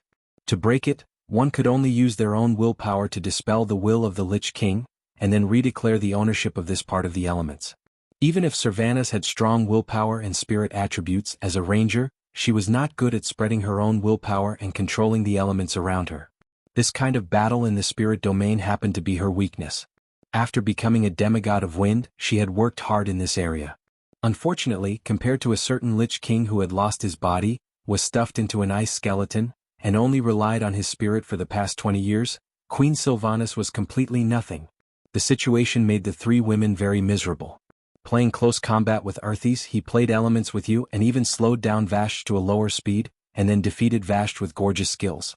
Playing elements with Arthas, the 3 of them could not beat him. Left with no choice, Sylvanas could only encourage the female dragon under her to fight head-on. "Onyxia, now it's up to you. You don't want to go back and punish Duque, do you?" I'm not afraid. If it's a small punishment, I will." If the dragon's face was not black, it was estimated that the dragon's face would be red. Queen Sylvanas heard the sound of saliva swallowing. Queen Sylvanas cursed the shameless dragon in her heart and could only change the direction. "You also don't want Duque to ignore you? If it's a placement play, damn." Left with no choice, Queen Sylvia used her trump card. If you don't work hard, Duque won't want you anymore." This was a little scary. Onyxia shivered, but in the end she mustered up her courage and charged towards Arthas. Since it was the Black Dragon, Vashti decisively turned to support. There wasn't enough space for a Black Dragon to charge and let her participate. She began to fight for control of the frost elements. At the very least, she had to attract Arthas's attention. In fact, she did. After Duque's reminder, Vashti began to specialize in the water elemental domain. After all, this was what she was truly good at and what she could do to the extreme. Frost is a derivative of water. While Vashti was focused on fighting for the water elements in the air, Arthas did feel threatened. The Ice Crown Castle was the pinnacle of the land of ice and snow, as well as the largest node of the ice element mana vein. However, the natural laws of the world did not stipulate that this node must belong to the Lich King. Vashj seizing control of the water elemental energy here was no doubt digging at his roots. As the two fought, it was clear that this was a tug-of-war where one side had the absolute advantage. After all, Arthas could quickly corrupt the frost elements and bring them under his control, while Vashj's purification of the shadowized frost elements was too slow. However, if he dared to let it go, Vashj would dare to snatch it. She didn't hope to succeed, she just wanted to attract Arthas's attention. This was the spiciness of Vashj. Arthas had no choice but to free up his left hand and spread his fingers, strengthening the control of the frost elements in Vashj's direction. A chance. Onyxia was secretly delighted. She couldn't help but flap her wings a few times, suddenly raising her already very fast speed to the highest level. On her back, Queen Sylph knocked an arrow and once again condensed a powerful lightning arrow, preparing to slap Arthas in the face at almost zero distance. Ho ho ho. How terrifying was a dragon aspect's all-out charge. One could tell just by looking at the frost elements that were forcefully pushed aside. The frost elements that contained the power of darkness seemed to scream and dodge in front of this dragon aspect that was covered in blazing fire elements. The frost elements that were pushed aside continued to spread to both sides, bringing about endless waves in the entire space of the throne. The overly condensed frost elements swept across the already narrow throne platform, and thick pillars were instantly covered in a thick layer of ice wherever they passed. The pillars that were supposed to be incomparably hard let out light cracking sounds. That was due to the pressure of a large amount of ice under the rapid freezing. If there was water in some of the small holes in the stone pillars, then when the water turned into ice, the increase in volume would in turn burst the stone pillars. Under the Black Dragon Princess's imposing manner, the three ladies all felt that Arthas would dodge. They were all wrong. Arthas did not dodge. Frostmourne slashed upwards from below, shooting out a sword wind. The destructive power of this top-notch artifact was completely revealed at this moment. The sword wind swept across the platform that was suspended in the void, and swept past a huge curved fong made of ice. A straight black line immediately appeared on the fong, and that black line went from bottom to top, directly splitting the hard fong that was as thick as a dragon's leg into two. Time seemed to be frozen at this moment. In Queen Sylvanas' opinion, the Black Dragon Princess could completely resist this blow, and then rush over to give Arthas a ruthless bite. Perhaps she would suffer some injuries, but at least she could open up the situation. However, with her resolute personality, she neglected Onyxia's cowardice, and also neglected that she wasn't Duque. If the one riding the Black Dragon Princess was Duque, she would definitely be 100 times more courageous. Even if she was facing Sargeras at full strength, she might have the courage to charge. Unfortunately, she was Sylvanas, just one of Duque's women. That natural distrust and the cowardice after being subdued made Onyxia flap her right wing at the last moment, and make a movement similar to a side roll. No. Queen Sylvanas only had time to let out a scream. It was indeed a dodge, but in the process of dodging, the Black Dragon Princess couldn't help but expose her dragon abdomen. Arthas raised the Frostmourne that had already been raised and made another slash. As a last resort, Sylvanas shot out the thunder arrow that had already been charged. Chapter 17:14. Whether it was Sylvanas's lightning arrow or Vashj's elemental fight, whichever side succeeded would cause Arthas great losses. Arthas did not dodge or evade. Hundreds of cubic meters of frost elemental energy were snatched away from him. The lightning arrow, which would have been easily blocked in the past, hit Arthas without any hindrance. Due to the deviation of the angle, the arrow was aimed at his chest instead. Arthas took the full brunt of the arrow. Lightning snakes writhed in his chest, and even the skeleton carvings on his heavy armor cracked from the arrow. Cracks spread out like a spider web. It was foreseeable that the damage of this arrow would not be low. If this was before, Queen Sylvanas would definitely be overjoyed. But at this moment, her heart sank into the ice abyss. An attack that Arthas risked injury to launch was definitely not child's play. Frostmourne drew a full stop to this attack. Onyxia knew that it was her fault, but she still held onto a sliver of hope and prayed that Arthas would not hit her. Unfortunately, in the next moment, she suddenly felt a shiver pass through her body. That feeling scared her into curling up subconsciously. Immediately, she saw a cold black light sweep over her body. Even though she tried to dodge as much as possible, she still felt pain in her lower body and right wing. The heart-wrenching pain, accompanied by the power of darkness, quickly spread from the wound to every corner of her body. It was like a boulder falling into a calm lake, creating circles of huge waves. Between the peaks and troughs of the waves, white and black spiritual power flickered continuously. This power formed a structure similar to a spider web, and it began to quickly corrode Onyxia's body. "It's over." Onyxia tried to balance her body again. At the same time she swung her tail fiercely, thinking that at the very least both sides would be injured. But Arthas, who had his hands free, ignored Vashti, who was swinging her sword at him, and grabbed at the black dragon with his left hand. Death's grasp.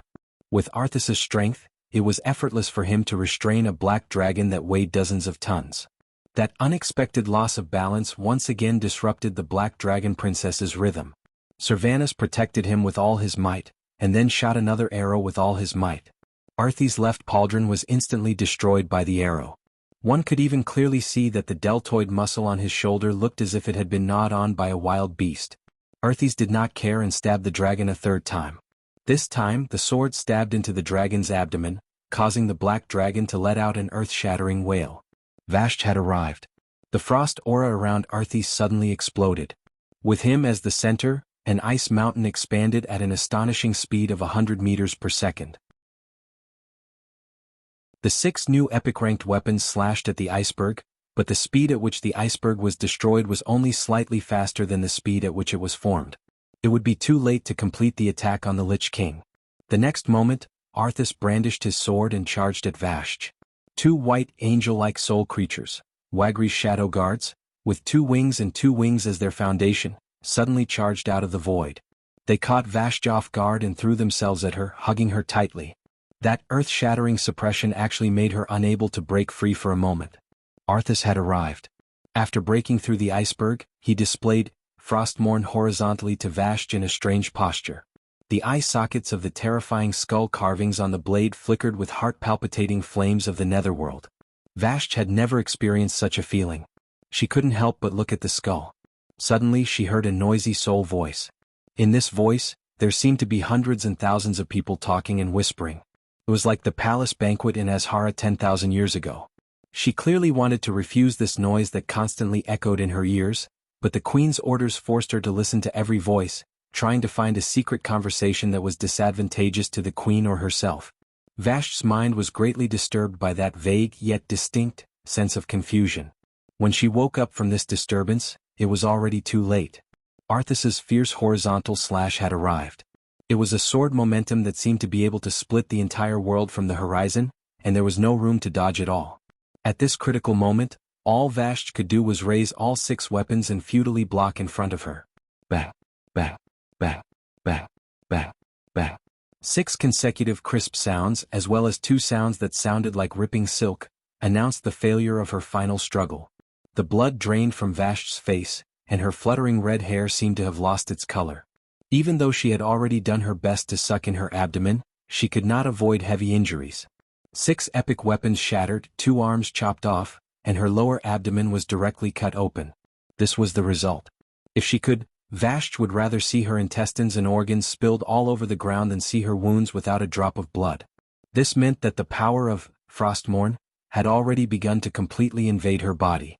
She was indeed a demigod, but a demigod's body could not be immune to even more powerful soul corrosion. Vashti knew that if she died before the Ice Throne, her soul would not even have the chance to return to planet Azeroth. She would become Arthas's slave like the former dragon aspect, Maligos. Jumping down from the fallen black dragon, Sylvanas' face had already lost all color. It was too tragic. She had originally thought that she, who had the weakest constitution among the 3, would be used by Arthas as a breakthrough point. She had always been on guard, always leaving at least 20% of her wind element to defend against Arthas' grasp of death. If she was forcefully pulled into close combat, she would have lost more than half of the battle. Evidently, her thoughts had been completely seen through and used instead. Arthas didn't plan to be the first to attack her. As long as he crushed Onyxia and Vashti, who had stronger constitutions, Servanas would be nothing more than a lamb waiting to be slaughtered in his eyes. Now Arthas flashed his sinister smile. "Ha! Pitiful female elf. Do you really think that your rage for revenge can burn me, the Lich King? Laughable. Too laughable." Without Duke Marcus you are nothing. Arthes's ridicule was like the sharpest sword, fiercely gouging into Servanas' heart. His revenge was being mocked. The blood of thousands of her compatriots was flowing in vain. Even she herself might very well follow in the footsteps of her compatriots, just like that blood queen Lanise, crawling against her will at the feet of this great enemy. Chapter 17:15. To Servanas, death was not scary. What was scary was that after death, she would have to serve an enemy whose hands were stained with the blood of her own kind like a slave. Elves were proud. They had a great history that they could be proud of, and a glorious magic civilization. Whether it was the magnificent architecture of Silvery Moon City or the Long Song Forest that allowed elven rangers to enjoy nature and tranquility, they were the greatest inheritance and wealth of the elves. Arthas and his ugly, filthy scourge army that should have been destroyed 1,000,000,000 times had destroyed everything. They had destroyed the glorious inheritance of the elves, trampled on their pride, killed their friends and loved ones, and shamelessly enslaved their souls and bodies. This was a crime that could not be forgiven.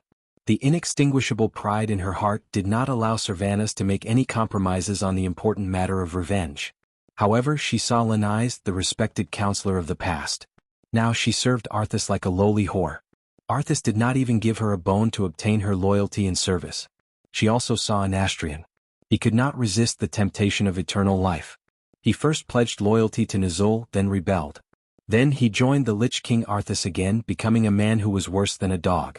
Servanas could not accept such a thing. However, she knew that if it was her, she would not have fared much better under the endless torture and pressure of her soul. Was she afraid? No. She was not afraid. She had only made up her mind. If it came to the last moment, she would save the last lightning arrow for herself. That was an arrow that could destroy her body and soul. She already knew that she might not be able to take revenge personally.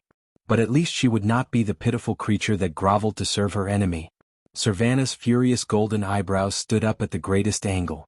Within her bright and beautiful eyes, it was as if there was a flame, a divine radiance mixed with thunder and lightning that continuously erupted. Compared to the rage and determination in her heart, the elements around her body were unexpectedly calm. Even the most violent lightning power in the natural world was as gentle as water. It quietly rushed over from the void and flowed into her body like rivers flowing into the sea. Duque, I'm sorry. What a joke to actually break through at a time like this. It was like a sigh but also a farewell. The malevolence on Arthes's face faded away and was replaced by a look of admiration. It was because at this moment, Servanas had already broken through his limits. This method of imprinting his own mark on every drop of elemental energy signified that Servanas had advanced from a bottom-tier demigod to a mid-tier demigod. Unfortunately, in the eyes of Arthes, who stood at the pinnacle of the demigod realm, she was far from enough. Hee. Based on your perseverance and growth, you are qualified to be the second leader of the Calamity Troop. The corners of Arthes's mouth curled up. I haven't forgotten the hatred of the past. Duque stole my woman, broke my arm and cut off my waist. I can't let this go unavenged. Because this is my dignity as the Lich King. I'm really looking forward to seeing Duque's expression when he sees that all his women have become undying. How terrifying was the all-out attack of a mid-level demigod. This is very difficult to estimate. Arthes was not afraid, but he had to consider the upcoming battle with Duque. It was worth it to be able to turn Duque's arm and lover into his support, and at the same time attack Duque's spirit. If this was the Arthes before he fell, he might not have bothered to do this. After he killed his father, Tyrinas, and his master, Uther, all the morals and ethics of the human world could no longer be used to restrict his actions. An ice river suddenly exploded under Arthes's feet. With a light tap of his left foot, Arthes's body flew into the air.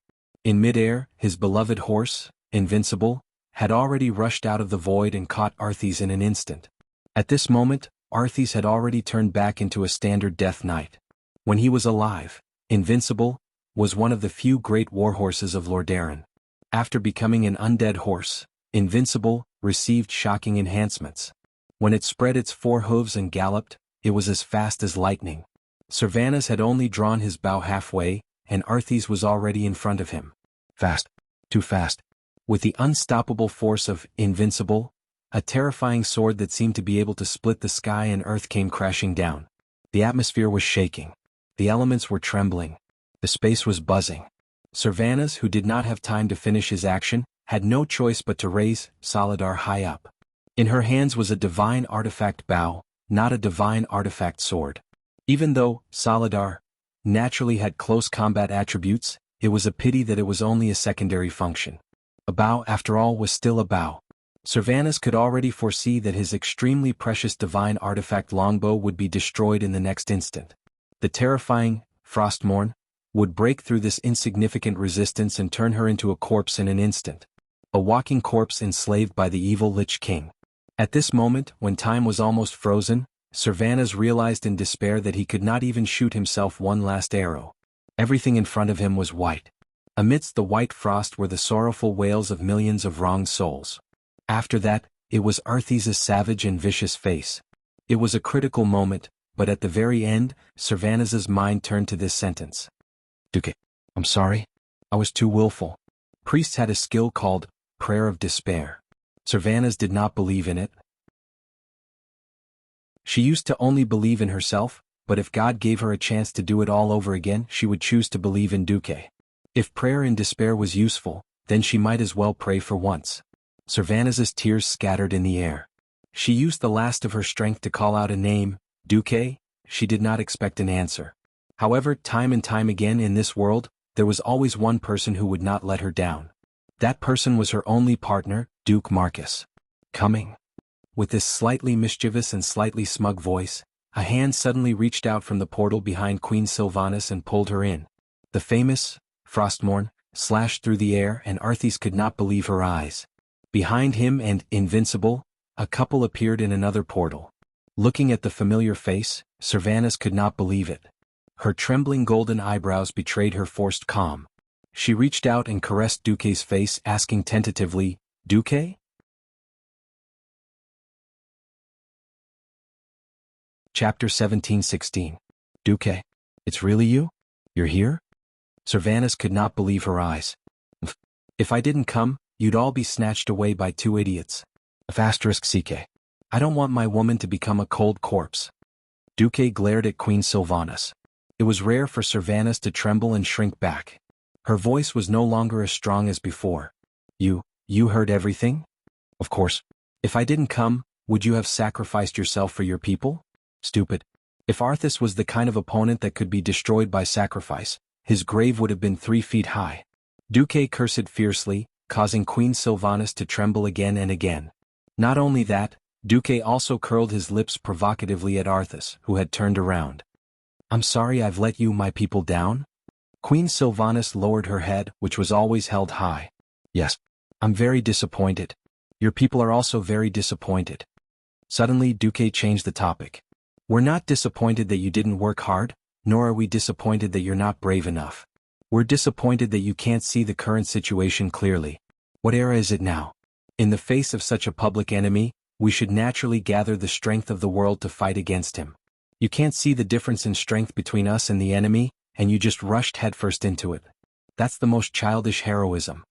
Duque's harsh scolding made Servanas dare not even raise her head. Her chin was in the cleavage of her chest, and her head was buried deep in Duque's chest. Biting her delicate red lips, she made a mosquito-like sound. I was wrong, Duque, forgive me, okay? Forgive? Sure. After killing Arthas, I'll ravage you so hard that you can't get out of bed for a month. I'll make sure you're pregnant. When you have children, I'll see if you still dare to act so recklessly. After saying that, Duque's right claw dug deep into Queen Sylvanas' right buttocks, as if he was going to crush that extremely elastic piece of meat. Servanas let out a cry of alarm. Her beautiful face and slender neck were covered in an unbearable crimson. She really wanted to resist, but in the face of Duque's domineering declaration, she felt an unprecedented sense of being conquered and sweet. This complicated mood made her forget to struggle. In front of her great enemy, she actually revealed a delicate expression that only a little girl could have. On the other side, Arthes, who had just been fed a mouthful of dog food, could no longer hold it in. She immediately sent a sword gust over. Unfortunately, he was destined to miss. Duque immediately used instant teleportation and took Servanas to a different location. Not only did he take away Queen Sylvanas, but he also sent a mental message to Onyxia and Vashj to return to their human forms. A pair of huge hands of magic supported 2 wounded people. Vashj was a little miserable. There was a 10-centimeter long hole on her flat belly, and the Lich King's frost power was constantly invading her soul and body.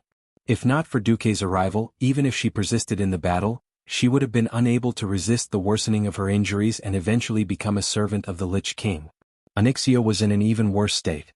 Vashj could still hold on for the time being, but she could not hold on for much longer. Her right wing was almost chopped off. Even in human form, her entire right shoulder was covered in frost. Coupled with the two rather serious wounds on her lower abdomen and thigh, even if she returned to Katrana's appearance, her body could not help but shiver from the extreme cold. For a giant dragon with a demigod body, this situation could be said to be rather terrible. A golden figure walked out of the void behind Duque. Archbishop Alonsis Fail. As an important existence that could restrain evil, Duque did not leave him in the magic net. Instead, he had long brought him with him in the form of a soul host. Even if Arthis had the ability to separate Duque from the magic net, Duque would not lose the Archbishop. As soon as Alonso's appeared, he immediately started treating Onyxia. Master. Mount number 1 lowered its head, not daring to look at Duque. Of course, she knew that it was precisely because she had chickened out at the critical moment that caused the chain of collapse. Duque did not even look at her and directly threw back a sentence, "Humph. I'll deal with you later. But remember, when facing an opponent that you cannot defeat, betraying your teammates is the same as betraying yourself. The more you chicken out, the faster you die." Yes. Even though Onyxia was afraid, she knew that this time she had let it go. Whoa. At most, she would just have her scalp whipped or something. It was better than being turned into a corpse dragon. Thinking of the ugly corpses of the Calamity army, the Black Dragon Princess who loved to look good shuddered. Only towards Vashj, Duque revealed a gentle smile. He did not speak and just nodded. But this silent exchange was already enough to make Vashj, whose brows were scrunched up due to the pain, reveal a flowery smile. A look of affirmation was enough to make all the hard work and pain she had endured become meaningful. 10,000 years ago, she was just a lowly maid that could be casually given away. She had endured the most chaotic darkness. She had suffered the most cruel abuse. In her most painful and helpless moment, it was Duque who taught her the ultimate transformation spell, which allowed her to preserve the last pure land of her spirit when she was on the verge of collapse countless times. After returning to Duque's side, she had always served Duque with a fanatical attitude, and did not hesitate to compromise to please every woman around Duque. She was clearly the leader of a clan, a queen. But in order to repay a debt of gratitude, she placed herself very, very low. As smart as she was, of course, she knew that Servanus's method of fighting would not work. She still helped him without any hesitation, even though she was also heavily injured. Now she felt that her sacrifices and efforts were all worth it. As long as Duque approved of her, it was enough. Vashj's face revealed a martyr's radiance, and she made a sign with her mouth. Duque recognized it. She was saying, "I will always be your Celia." Duque scratched his head. "Everyone says that Vashj is sinister and ruthless? Why do I feel that she is silly and cute?" Sure enough, circumstances are the biggest factor that changes a person's character. Shaking his head, he stopped thinking about these things. Finally, Duque stood in front of Arthis. The muscles on Arthis's face twitched. A dead person's muscles should have withered and rotted due to the lack of blood circulation. The surging shadow energy replaced the position of blood, providing every cell in Arthis's body with the activity that only belonged to the undead. If she could, Arthis would have liked to chop Duque in half at the first possible moment. Otherwise, he would have been fed a stomach full of dog food, and it was even the harem brand of dog food. Unfortunately, he could not do it. The second Duque appeared, Duque's attack began. Chapter 17:17. At first, Arthis thought that Duque would be like Vashj, fighting with him for control of the surrounding frost elements. If that was the case, he would probably laugh in his dreams. Of course not. Arthis had long regarded Duque as the enemy of a lifetime, naturally because of Duque's glorious past and unusual methods. He also thought that Duque was pretending to take care of his woman and secretly controlling the surrounding elements. As soon as Duque opened his mouth, Arthis knew that he was wrong.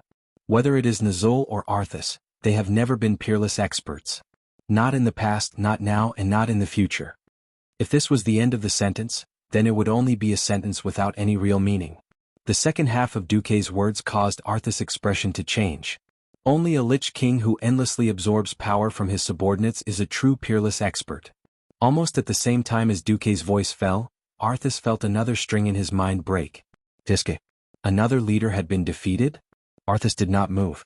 Duque had no intention of letting him go. Duque opened his arms, and a huge set of arcane energy was suddenly projected above his head. The first number was 1, separated by a few empty spaces, the second was 9, and after that, the third was more than 10,000, and the fourth went directly to the million level. Apart from the first two sets of numbers, everyone could see that the next two sets of numbers were rapidly counting down. Arthas was not stupid. He immediately understood what these numbers represented. Duque deliberately pointed it out. The Lich King is only a weak existence. Apart from all the connections between you and your subordinates, there are at least 2 digits of existences in the Alliance army that can defeat you. But with so many Undying providing you with soul power, anyone who fights with you will be fighting against a large number of Undying at the same time. At this time, Duque turned back and glanced at Queen Sylvanas. Sylvanas immediately came to a realization. No wonder she could not defeat Arthas no matter how hard she trained, no matter how hard she tried. Fighting the Lich King meant going head-on against the undead army that numbered more than 100 million. As long as he couldn't kill them instantly, the Lich King could heal himself by absorbing the soul power of his subordinates, no matter how heavily injured he was. On the other hand, as long as the entire Calamity army was destroyed, the Lich King would be a piece of meat on the chopping board. He could do whatever he wanted. Sylvanas's fair face was flushed with shame. Duque adopted a dignified defensive stance. He used the frost elements in his body to create a solid ball of ice that wrapped around himself. Duque smiled faintly. He did not hide his provocation at all. Therefore, every soldier in the coalition army's fight is meaningful. I don't need to do anything. I just need to hold on until the number and quality of your Undyings fall below the critical line. Then I can wait until you weaken. When you are so weak that you can no longer withstand my attacks, that will be my victory. Duque opened more live projections of the various battlefields in the Ice Crown Glacier. In the magic mirror, the coalition army was advancing towards the Ice Crown Fortress in an orderly manner. After entering the territory of the Ice Crown Fortress, the coalition army almost leveled their cannons and used close-range shooting tactics to cover the advance of the infantry and tanks. Almost every 100 meters, they would summon the earth elementals under Archavon to reinforce the ground beneath their feet to prevent the spider demons from digging holes and launching sneak attacks. The logistics team first burned the corpses with flames and sprinkled Naro holy water on them, using a destructive method to cut off the Calamity army's escape route. They were also destroying Arthas's source of strength.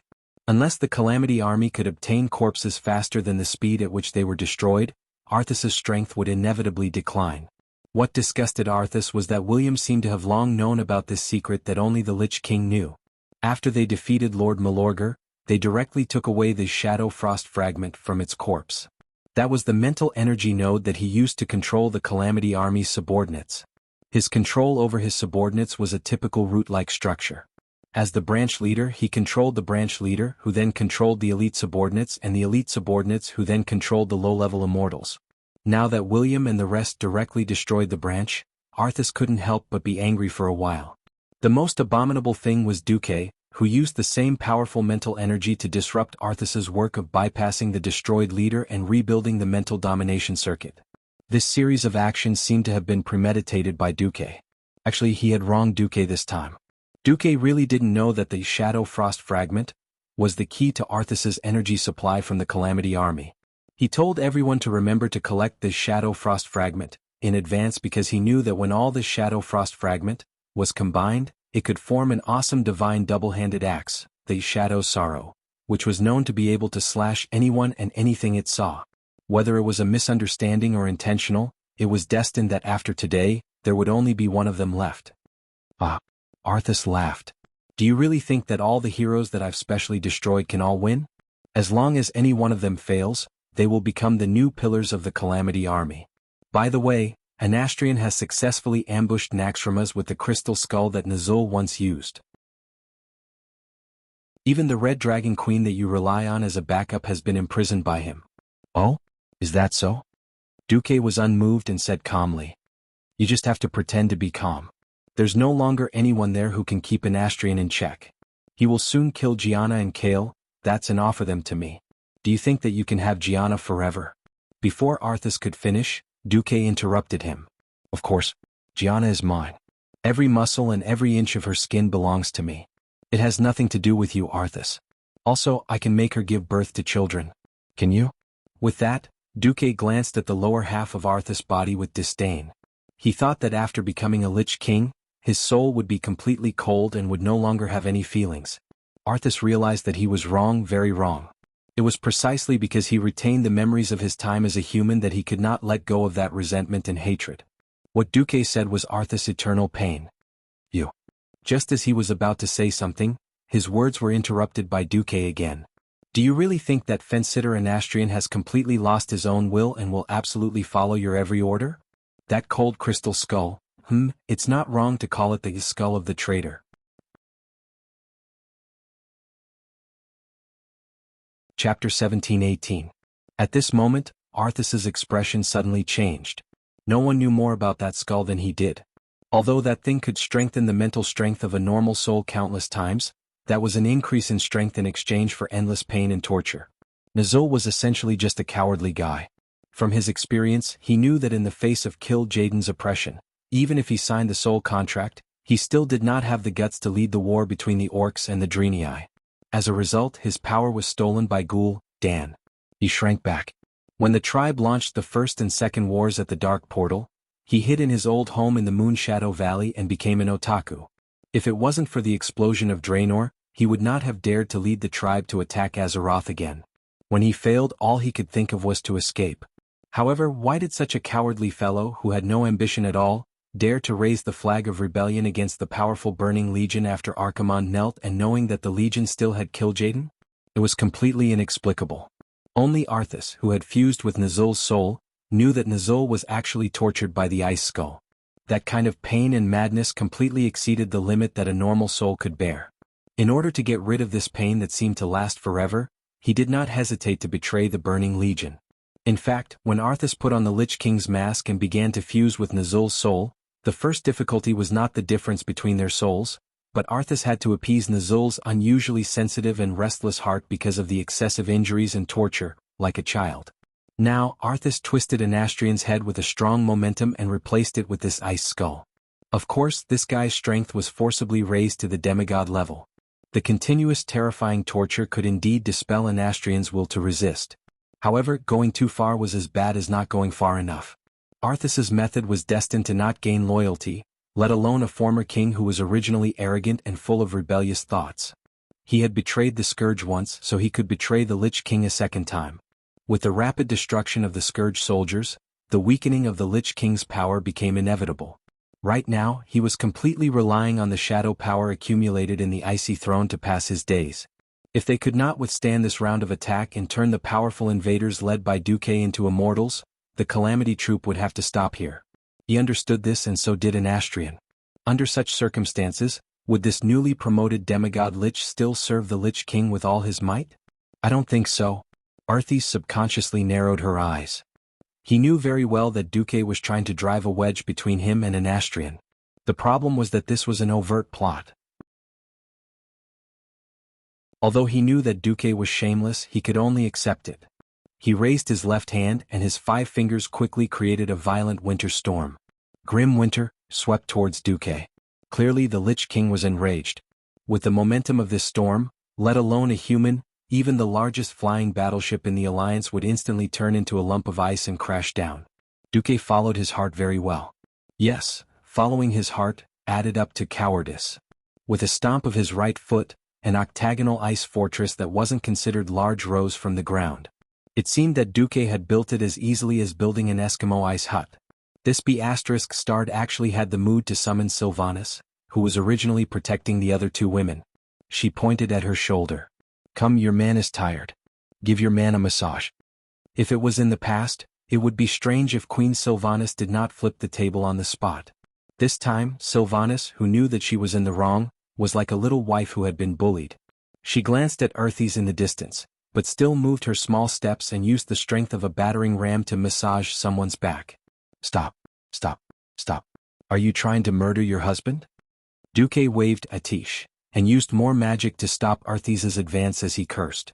Arthas was in no mood to care about Duque at all. A powerful demigod of the same level as him who was deliberately trying to stall for time was also difficult to deal with.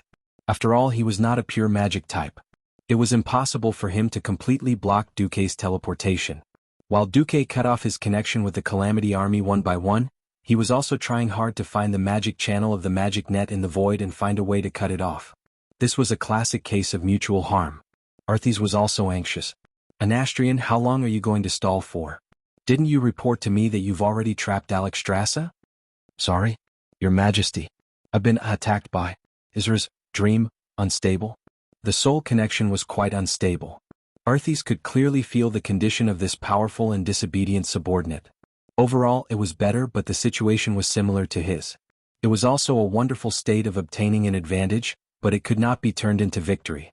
The Sun King was beating up Jaina and Kale, but when he was snatching the magic net, he was strongly disturbed by the Lord of the Emerald Dream. A genuine demigod who was good at spiritual attacks, even long-range attacks that cross space, could not be ignored. The feeling of waiting in a quagmire was terrible. Even if he wanted to blame Anastrian for not doing his part, there was no good reason. That idiot Malygos was finished. This Sun King was the only strong person under him who rarely made a move. The Sun King had also helped him hold off several strong people on the coalition army. Otherwise, if a top person like the Red Dragon Queen attacked Icecrown Fortress, even he would have a headache. Duque clearly had more confidence in the heroes under his command. This was indeed the case. When Arthas spread out his divine sense and focused his attention on the various leaders of Icecrown Fortress, he saw several scenes that made him grit his teeth in anger. In the end, the huge deformed monster's intestines could not withstand the fierce attack of Ashbringer. When Theon patiently accumulated his power of the holy light, he slashed the door-sized sword at the monster for the 10th time, and rotten intestines exploded. Professor Putterseed created a flesh and blood monster that could resist the holy light, but he did not give this monster a soul full of hatred. If it was an evil soul like Arthas or the former Kel Thuzad, it could produce a steady stream of shadow power to better fight Theon. Unfortunately, when Ashbringer cut rotten intestines to the point that it was missing an arm and a leg, the power of rotten intestines was also rapidly declining. In fact, by the 6th strike, the outcome was already decided.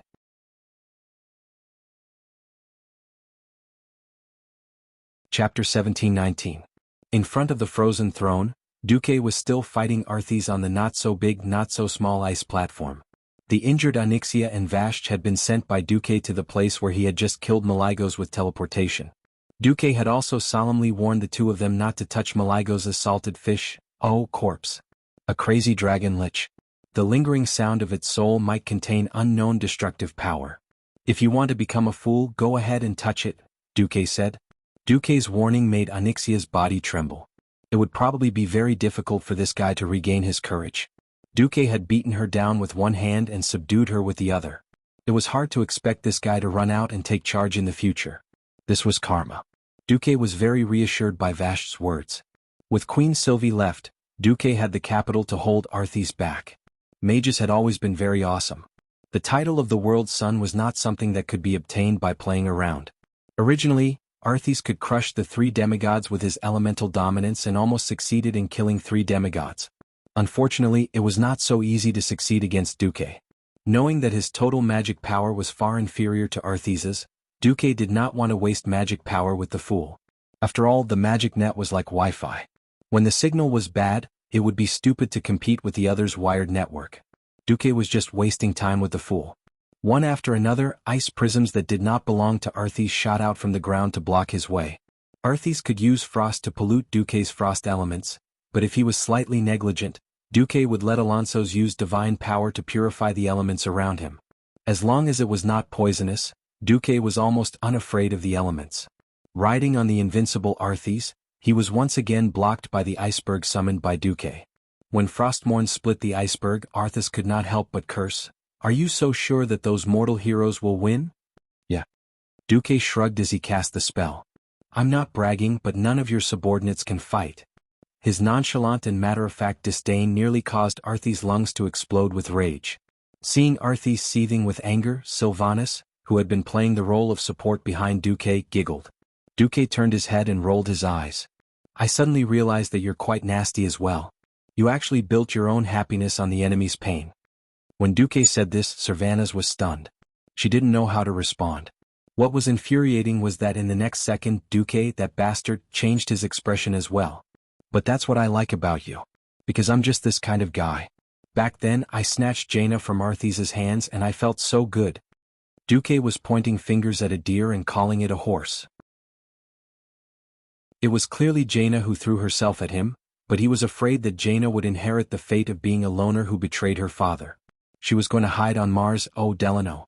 Now that he was talking nonsense, it became that he had taken the initiative to snatch Jaina's dream lover, and he was even showing off as if he had avoided sticking a flower on cow dung. If Arthes were a ball, she would definitely explode in anger this time. Sylvanas, who was at the back, instinctively wanted to scold Duque, but she suddenly realized that Duque was helping her vent her anger. His words woke her up from her dreams. There were many ways to take revenge. Completely destroying the other party was certainly one way. But what about after revenge? Her eldest sister and third sister had advised her more than once that revenge wasn't urgent. Revenge would eventually be completed and life had to continue. She could take revenge and live happily. This was the greatest revenge for the enemy, and the best consolation for her dead compatriots. Sylvanas said, Duque, I promise you, as long as you destroy Arthes, I will let go of my bigotry and hatred. These words seemed to be out of the blue, but they were exactly what Duque wanted to hear. That's more like it. Do you want me to cheat for you so that you can reach first? Surpass your eldest sister and third sister? Bastard. Destroy Arthes for me first. In the end, Arthes couldn't hold back the disdain that Duque and his wife had for him. Instead of pressing forward, he walked to the center of the void platform and raised Frostmourne high. Duque narrowed his eyes and said solemnly, Let's retreat to the edge of the floating ice area. Hearing Duque's words, Arthes hesitated for a moment, not knowing if he should use this move. That's right. Only by hiding in the floating ice area on the edge of the platform could he really avoid this killer move. As long as Duque dared to stay in the center, not to mention a demigod like Duque, even if Duque was a true god, he wouldn't be able to survive this move. However, before he made a move, Duque had already seen through everything. Gritting his teeth, Arthes finally stabbed Frostmourne into the center of the platform. Bam! A terrifying wave of ice that seemed to be able to freeze the whole world exploded in all directions with Arthes at the center. Standing in the floating ice area, Duque erected a triangular ice shield in front of him, allowing the ice wave that Arthes created to reach the sky and the ground. When the ice wave hit him, it split in two and swung to the left and right. Under the attack of this extremely cold wave, even though Sylvanas had a demigod body, she still felt the cold invading her body irresistibly. Unconsciously, she hugged Duque tightly. Duque frowned, not because of Queen Sylvanas, but because he could tell that the fool was going to go all out. Duque cursed inwardly, You bastards, hurry up and finish this. This was the disadvantage of playing in an away game. Unless Duque was willing to go all out and crash Naxxramas and the Dalajan into the Ice Crown Fortress together, Duque wouldn't be able to get the same amount of magic power and supplies as Arthes. In this world, the greatest thing was called reason. Using a fortress against a fortress or even a collision was not something that could be done casually. Duque had taken Naxxramas, and in order to win, Duque could barely do this. But the Dalajan couldn't. Although the Dalajan, which had 2,800 years of heritage, had been torn down by Archimonde once, Duque couldn't reasonably force the Dalajan to crash into the Ice Crown Fortress. Of course, Duque could use his demigod status to force it. Doing so would bury the seeds of conflict. If everyone didn't say it, they would definitely feel uncomfortable, and in turn it would affect the promotion of the magic net and even the cultivation of talents in the future. Naxxramas was similar. As the Alliance's only purely military aerial fortress, Duque still counted on it to resist the Burning Legion in the future.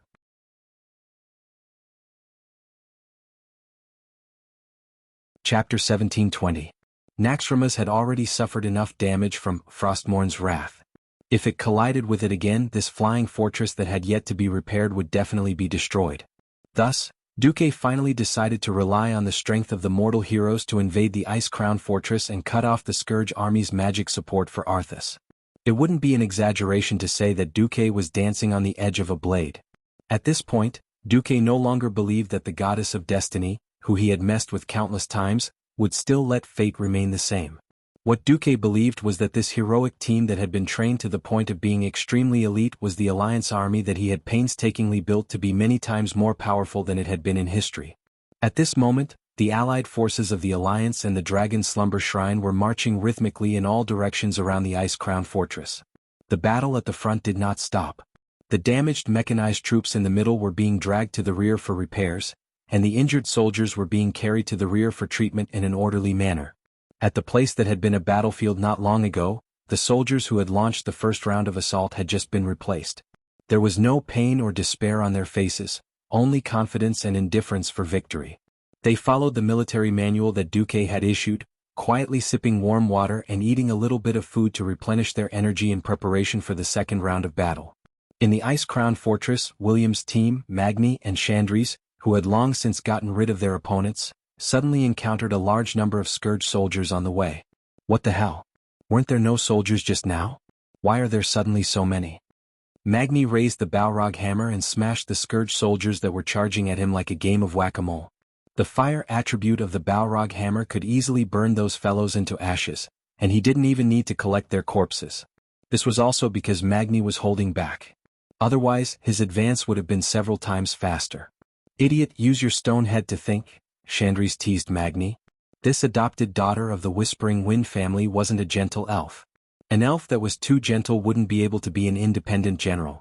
Oh, what a coincidence, my ancestor was a stone. You said I have a stone brain.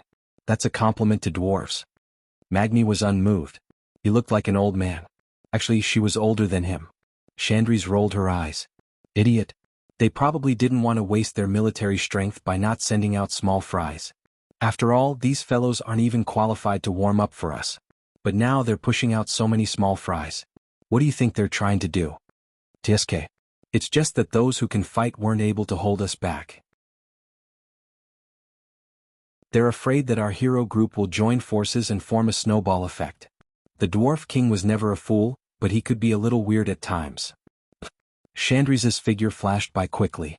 Her moonlight ray easily killed a dozen monsters. Indeed, as soon as they turned a corner, they discovered William and the other two. Great, Varian was the first to wave at them. Is Brawl okay? Magni saw Brawl clutching his abdomen as he followed behind with a pained expression. He didn't participate in the battle. I was heavily injured. I need time to recover.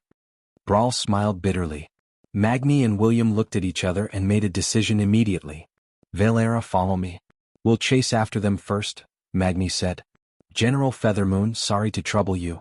William stood at the side looking like he was waiting for them. For the sake of the overall situation, they had to gather their lost comrades as soon as possible.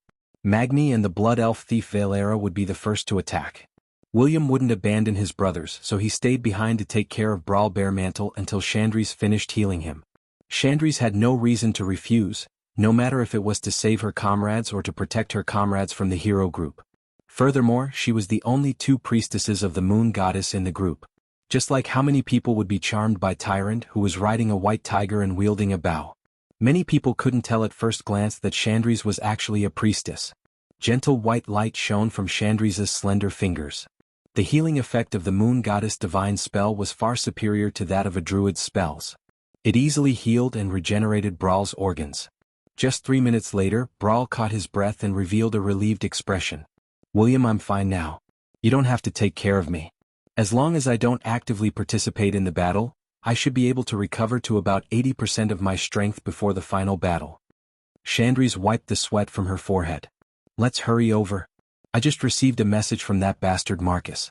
Even though he's fine, he hopes that we can hurry. In the hero group, she was the only one who would call Duque a bastard to his face. This was because she couldn't accept that her beautiful and holy adoptive mother, Tyrant, had actually been taken away by that bastard Duque. Let's hurry. All right. In fact, the battle of the first 8 bosses in the Ice Crown Fortress had ended almost at the same time. Everyone spent a little more time to gather. In the hall on the 5th floor, almost half of the hero group had gathered. In the 4th boss, Death Messenger Salyafar, Varrock wasn't able to take down his son by himself. Lord Howl took action and dismembered little Salyafar. Yes, in the truest sense of the word. Little Salyafar's limbs and waist were chopped off, leaving behind only his chest, neck and head. If he was alive, he would have died a long time ago. Unfortunately, he was already dead. Even with such severe injuries, he could still move around like a worm. Looking at his son, who had turned into a monster, Varrock was dejected and silent.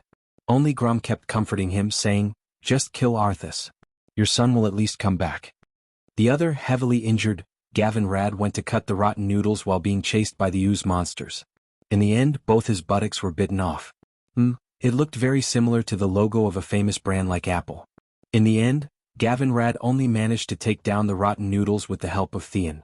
However, when he shamelessly asked Chandri's for limb regeneration, he was sternly rejected. Strictly speaking, the combination of Wuxia and Kalia was due to Kalia's milk, to Professor Putterseed. After wielding the divine weapon Valinor, Kalia's holy light power increased by more than 10 times.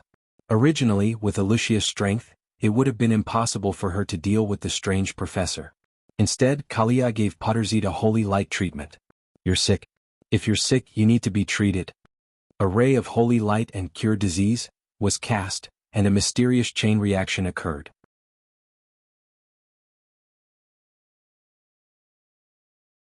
Chapter 1721. The overly powerful holy light worked hard to remove the extremely strengthened aberrated cells in the professor's body.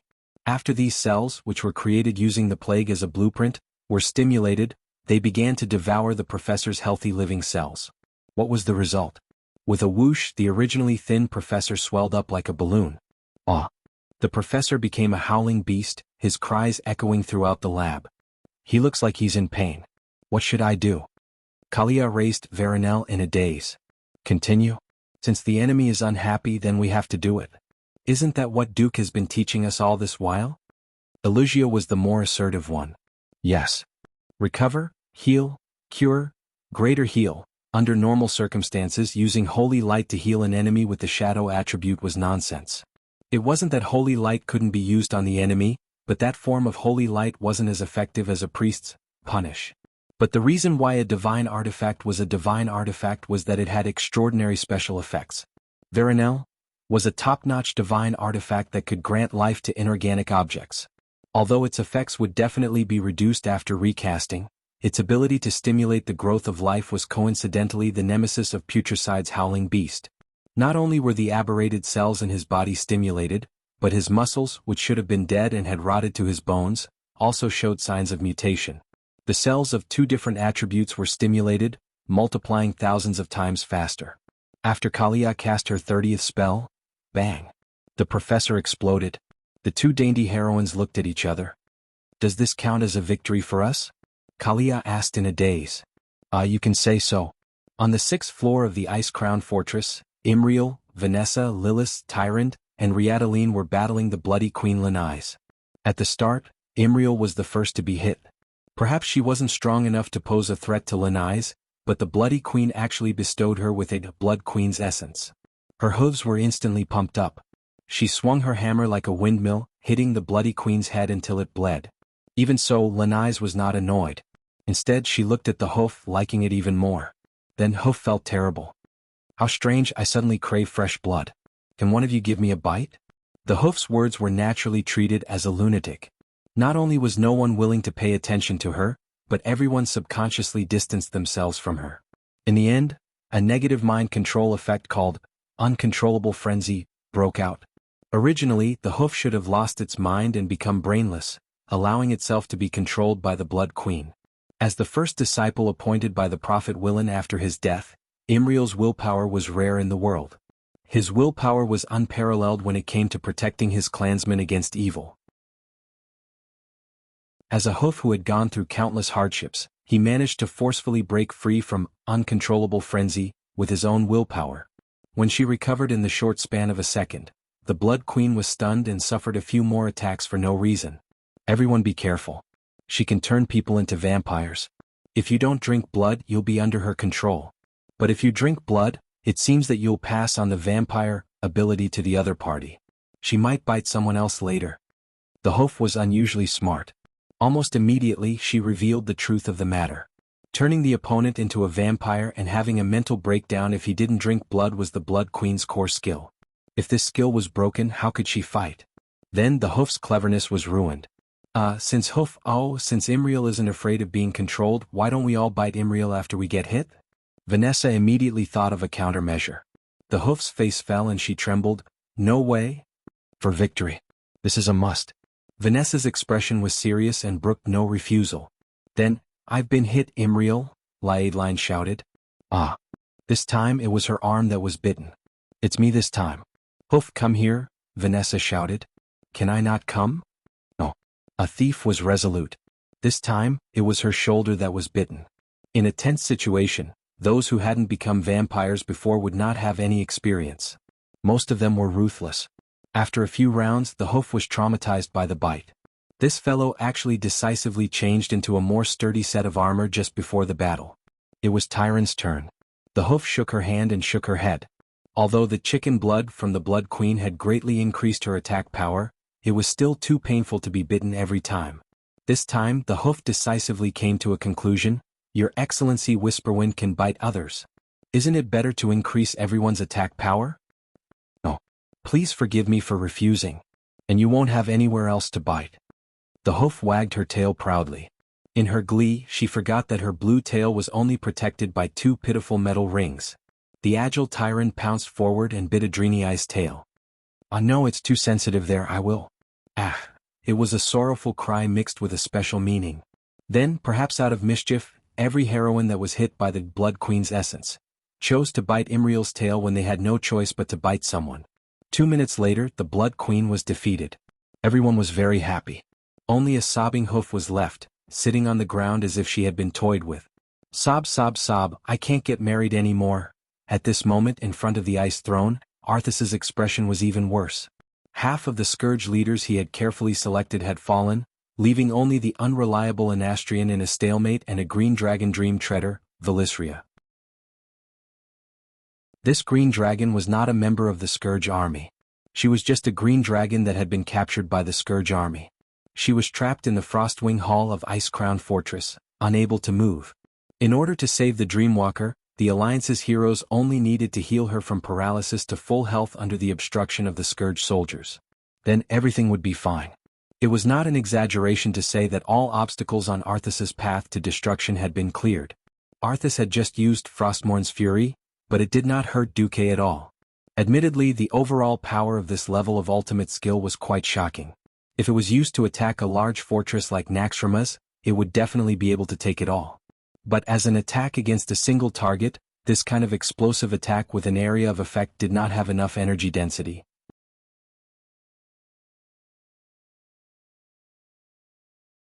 Chapter 1722. In fact, Arthas was already very careful, trying hard to focus on the direction of Frostmourn's fury. His helplessness lay in the fact that this move was formed by the negative energy generated by the anger and wails of billions of wrong souls. The anger of the souls was always varied, some high and some low. Even as a Lich King, it was difficult for him to perfectly integrate the negative energy generated by billions of wills. This made it exponentially more difficult to control this ultimate move. At most, he could decide the general direction of the pour, but he couldn't decide the energy density of this move.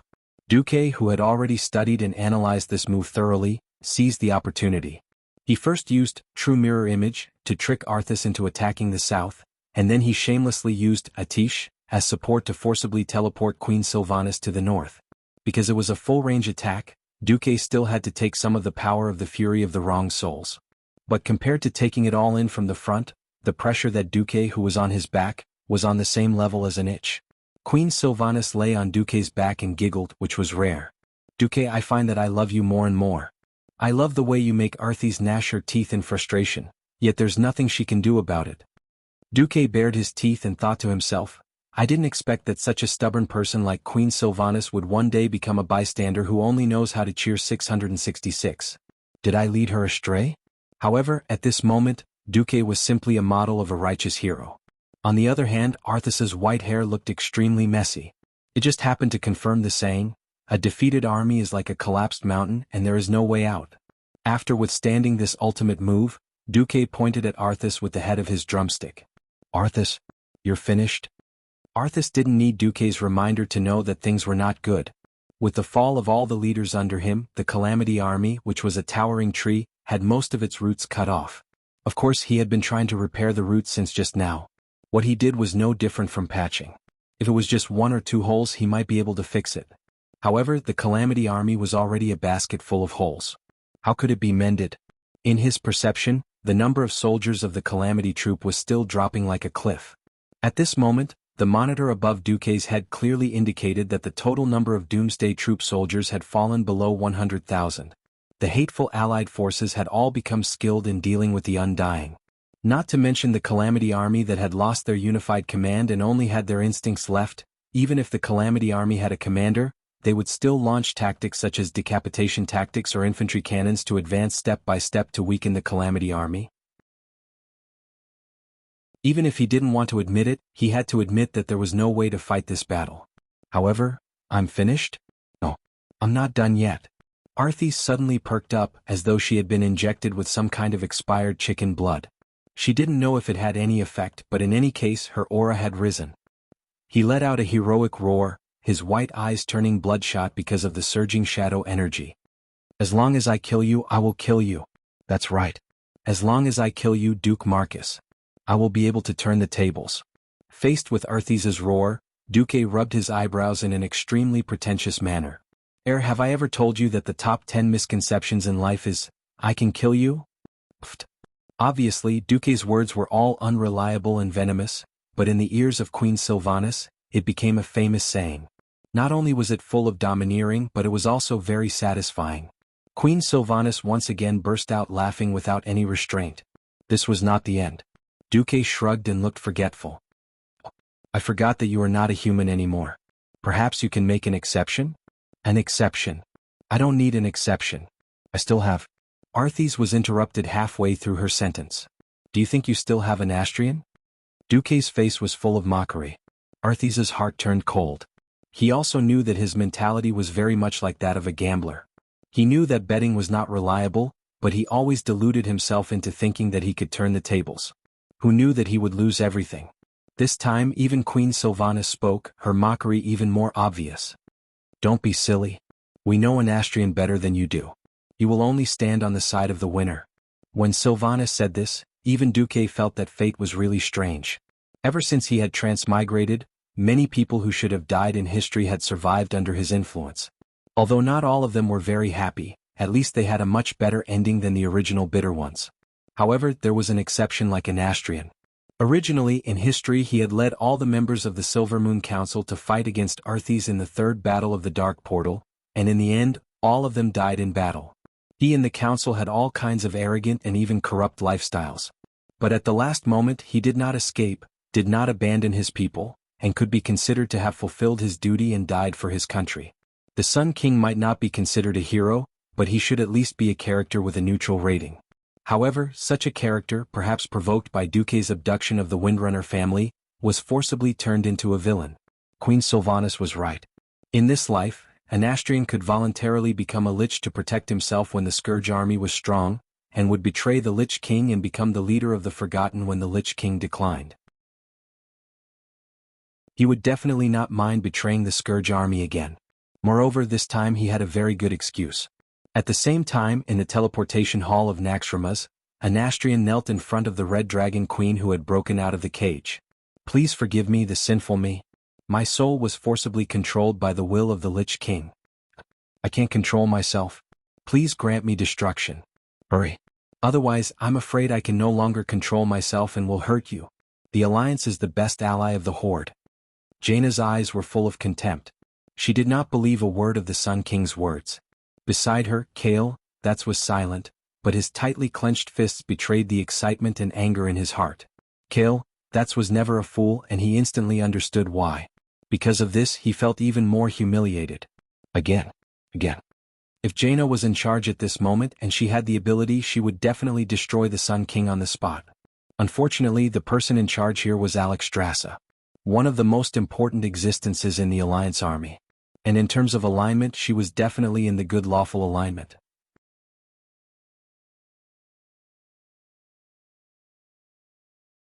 Chapter 1723. As the head of the dragon aspects that guarded planet Azeroth, Alexstrasza was particular about rules and responsibilities. Even though her expression was not much better, she still chose to accept Astrian's surrender. It's always a good thing that you can control yourself and wake up again. But to prevent you from causing damage, I'll lock you up before I defeat the Lich King. Sinner and Astrian Sunstrider, no objections. The Sun King bowed his unusually eye-catching ice crystal head deeply. With a thought from the Red Dragon Queen, Dozens of green vines grew out of the void and bound the Sun King tightly like shackles. On the other side, a small teleportation door suddenly opened in the void, and a green dragon scale flew out, landed on his forehead and stuck to it. That was Izra's dragon scale to suppress his mental strength that was likely to go berserk. Leave him to me for the time being. Izra's soft female voice came from the void. Okay. The Red Dragon Queen decided. Just as the Sun King was about to be dragged into the prison of the Emerald Dream, the Sun King was shocked to find that his son had walked in front of him. He raised his head in a daze. From his son's fiery red boots, to the familiar gold-lined red robe, and then to the familiar yet unfamiliar face, the Sun King suddenly trembled. Even Jaina looked at Kale, that's curiously. Kale, that's who was usually gentle and elegant, roared angrily, Anastrian, you are the common shame of the High Elves and the Blood Elves. You are also my shame. You don't deserve the great surname, Sunstrider. Now, in the name of the current head of the Sunstrider family, I announce that you have been stripped of the title, Sunstrider. Are you convinced? This scene made Jaina so happy that she was dancing and applauding. Relief. Too much relief. Anyone with a brain would know that Anastrian had once again become an opportunist. If the Scourge leader in the Ice Crown Fortress were to kill the members of the Alliance hero group, it would snowball. No matter what, this guy would kill Jaina, Kale, That's and the others using more heads as a gift to the Lich King. It was a pity that the Alliance hero squad was too strong. Not only had none of them died in battle, but they had even managed to annihilate almost all of Arthesa's subordinates. After failing to steal the weave, Anastrian pretended to be entangled by Izra and surrendered when the opportunity presented itself. He was shameless, but Kale, that wasn't polite either. If it had been any other time, Anastrian could have pretended to be the leader of the tribe and ignored Kale, that's. It just so happened that Kale, that's had intercepted him at this critical juncture, which made him very uncomfortable.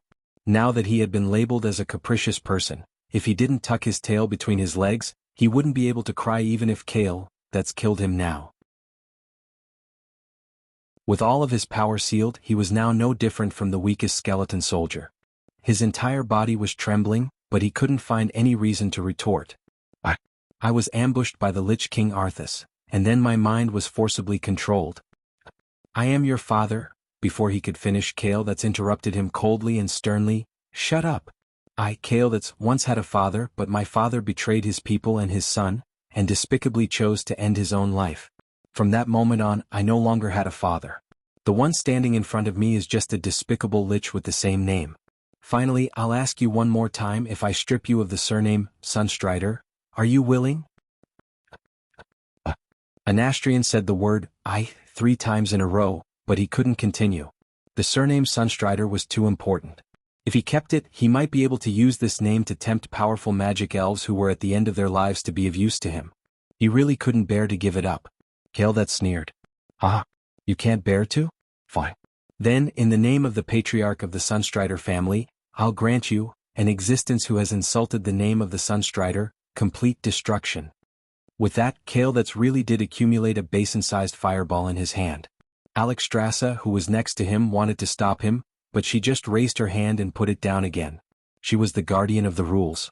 Since the rules did not allow her to reject the Sun King's surrender, she also had no reason to refuse Kale that's execution of the family law. As long as Anastrian was still in the Sunstrider family, Kale that's had the right to kill him. In the end, this was just a means to force him to leave. Seeing that the Red Dragon sister next to him had no intention of interfering, Anastrian finally gave up. Fine. From today onwards, I'm just Anastrian. The voice of his soul was full of coldness and unconcealable hatred.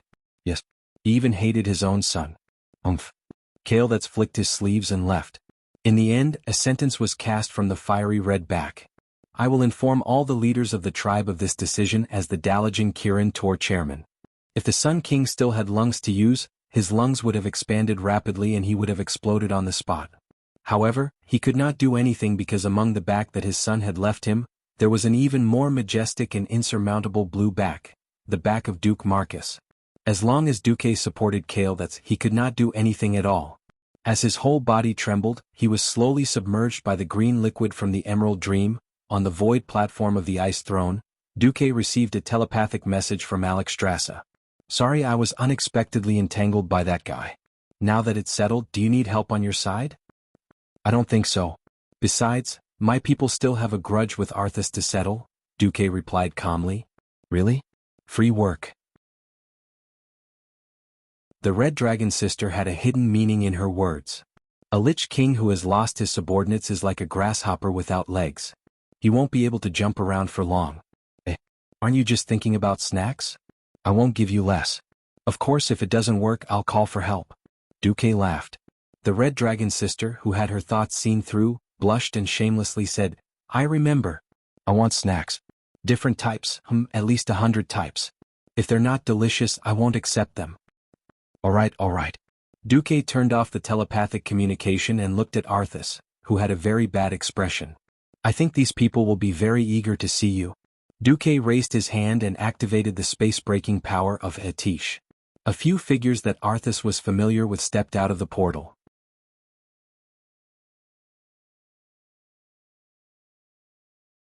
Chapter 1724. Gavinrad Misfortune. Other than Uther, the other 4 of the 5 Silver Sages were actually half of Arthas' master. In this life, during Arthas' childhood, the 5 sages basically taught him with the strictest attitude. Only Gavinrad, the unreliable general of Stormwind, appeared strict on the surface, but secretly encouraged him to push his own maid. It could be said that Gavinrad was one of the few places that he had a safe haven in his childhood.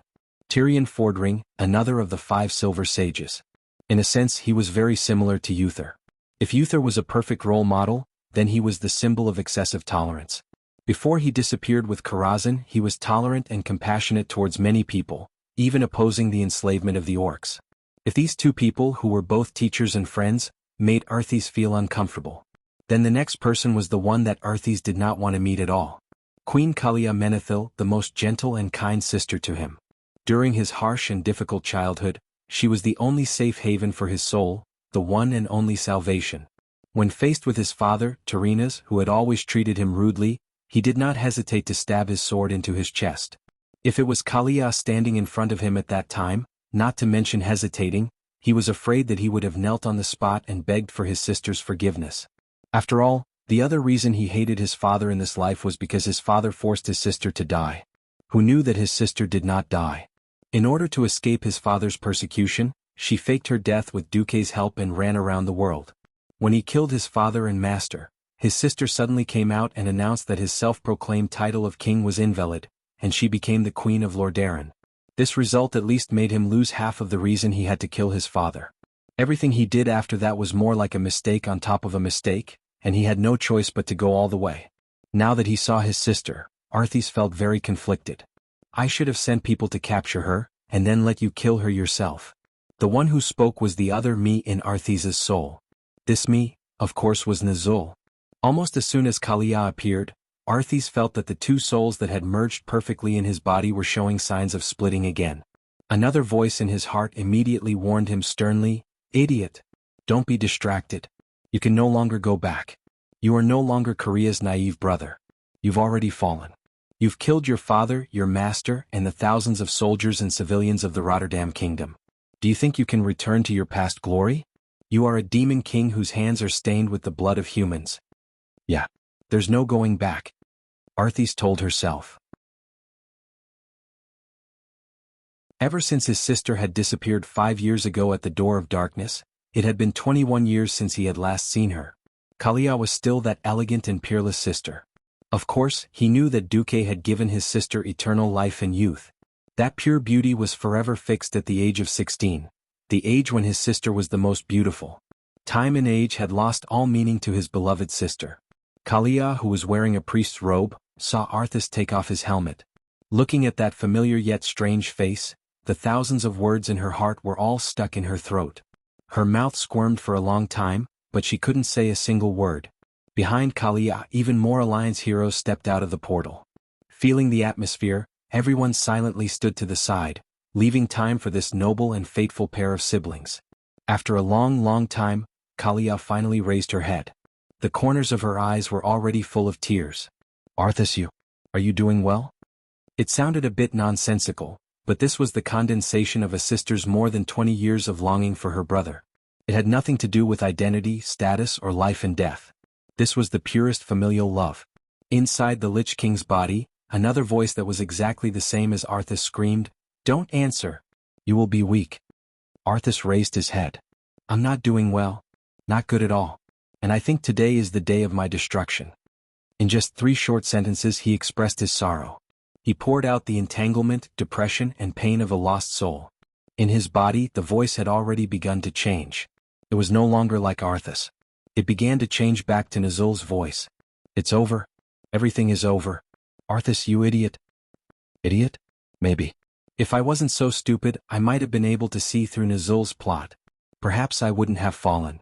Perhaps today I would be standing in front of you with a glorious identity, and crusade against the Lich King Nazul. Arthas said this openly. In the ears of the Alliance's powerhouses, it was a bit confusing. But he was confessing, and also saying it for Nazul to hear. From the beginning to the end, his fall was not voluntary. He fell into the trap set by Nazul and Thuzad. That was why he fell step by step. At this moment, Arthas seemed to see a paladin in golden armor standing beside his sister. The paladin was young and handsome. He had the same charming blonde hair as his sister, and a handsome face that was popular with thousands of girls. He was the glory of Lordaeron, the future of his motherland. Idiot. You think too much. If you don't kill Tarinas, you will never be able to see the light of day. The soul that had begun to split into Nazul sharply mocked Arthas' soul. This time, even the Alliance's heroes heard the strange voice that floated out from the Lich King's body. Tyrion and Gavin Rad, the 2 old men who had been active on the battlefield since World War II, recognized it immediately. Nazul's voice. Yes, that's right. Everyone was shocked. On the other side, Arthas did not feel anything from Nazul's words. Is that so? Maybe. Kalia moved. Unknowingly, tears had already flowed down her beautiful face like a broken dam. She slowly walked to Duque's side and nestled against Duque's chest. Arthas, it's not too late. The Alliance has now accepted the Death Knights. Not long ago, Darian Mograine and his Black Blade Knights were officially recognized as legal in the Alliance. You can. Kalia turned her head and looked at Duque. Duque, if Arthas surrenders, can you pardon him? Kalia's words caused a commotion among the Alliance's leaders. Pardon? What kind of joke was that? During the 15 years of the Dark Portal, the Scourge army had ravaged the entire Lordaeron continent, sweeping through many kingdoms including Lordaeron, Kuel Salis, Stromgard, and many others. They had killed so many kings, slaughtered millions of civilians, and dug up the ancestral graves of countless families. If Arthas, the main culprit, could be forgiven, then.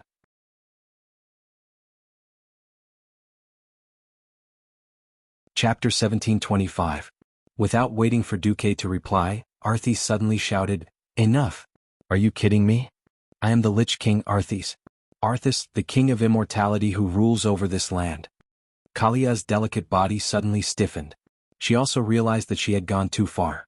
If she really insisted on initiating this motion at the throne meeting, it would only make things difficult for Duque and her sisters. She knew that she was not suited to be a queen. She was always more emotional than rational, and would not even use any imperial techniques in order to control her subjects. In a sense, Kalia, who was inclined to rule by doing nothing, was more like Lordaeron's mascot. If not for the fact that her man was Duque, that there were serious foreign enemies in the world, that the military was protected by Theon Alexandros and the others, and that the economic lifeline was controlled by the Marcus family, Alterac and Kultiras, she would have been overthrown by ambitious people long ago. Arthas's firm refusal actually helped her, and also prevented Duque from being embarrassed. Duque noticed that Arthas did not even mention his surname, Menethil. Once, when he occupied Lordaeron, he had given himself this surname, Boo-hoo. Boo. Kalia could not hold it in any longer and cried loudly on Duque's chest. What are you crying for? Arthas's stern voice caused Kalia to stop crying. Do you think that you've already won? Enough with the jokes. You are facing the Lich King who has swept the entire world with his undead army. Do you really think that I am the kind of enemy that can be easily defeated by an armed parade? Changing the topic, Arthas proudly raised his head and pointed his nostrils at the crowd. Or rather, you should cherish the last of your lives. You will soon crawl at my feet and become the servants of me, the greatest existence in the world, the Lich King Arthas. Ah! He was clearly laughing wildly, but everyone felt as if he was crying. The one who was the most shocked was Kalia, because in her spiritual sea, she heard her little brother's illusory words. Sister, if I perish, you will be able to save me. Please have a child with Duque, with Menethil as their surname. Kalia almost suspected that her ears were playing tricks on her. She suddenly turned her head and saw the deep sorrow in Arthas' eyes. She finally confirmed that these were Arthas' last words. He suddenly realized that the name of the rune sword in Arthas' hand was very similar to this scene. He had fallen into depravity because of the wrong turn of fate. Amidst the fluttering frost, there stood the sorrowful figure of a king. Frostmourne. Duque hadn't said a word since Kalia came in. Although letting Kalia appear and strike a blow to Arthas' morale was the most important part of Duque's plan, for some reason, Duque still felt that he was a little despicable. Even so, if Duque could do it all over again, he would still make the same choice. Too much blood had been shed from the living. It wasn't just the sacrifices of the Allied forces, but also the logistics. Since the beginning of the Molten Core, they had fought one battle after another. Although the people didn't complain, they silently endured everything. As the supreme leader of the Alliance, Duque knew very well that the Alliance had already overdrawn its economy, people's livelihood, and precious resources. Everything had to be settled as soon as possible. In the face of right and wrong, the sibling relationship between Arthas and Kalia could only become a sacrifice. Since there was no turning back, he would let it enter the end as soon as possible. In the original history, it was because Kalia had gone into hiding that Arthas became the perfect and cold undead king. Until the end.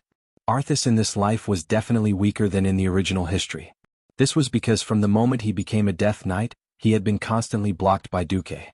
Failure after failure had made his heart, which should have been firm and strong, sensitive and fragile. Kalia's appearance caused him, who was at the end of his rope, to plummet even further. In Duque's spirit vision, the originally harmonious and unified souls had split again. This was no different from two half-baked Lich Kings who were incompatible with each other and had no choice but to use the same body. If they could win like this, there would be no justice, so there was no chance for Alexstrasza to appear at all. Not to mention Duque, at this moment, every hero on the Alliance's side had noticed that the Lich King's momentum and strength had both plummeted. They couldn't help but marvel at Duque's strategy. Originally, this would at least be an evenly matched, fierce battle. Now it seemed that this was just an inevitable process. Duque, Kalia, and Arthas were all silent. After a long time, Theon and Gavin Rad finally stood up together, the two of them echoing each other. His Majesty Menethil? Commander Marcus? Arthas? Do you have anything else to say? If not, we want to help Uther, and collect a debt for the billions of souls who died at the hands of the Scourge army, a combination of Ashbringer and Thunder's Fury blessed sword of the Windseeker, was already dazzling enough.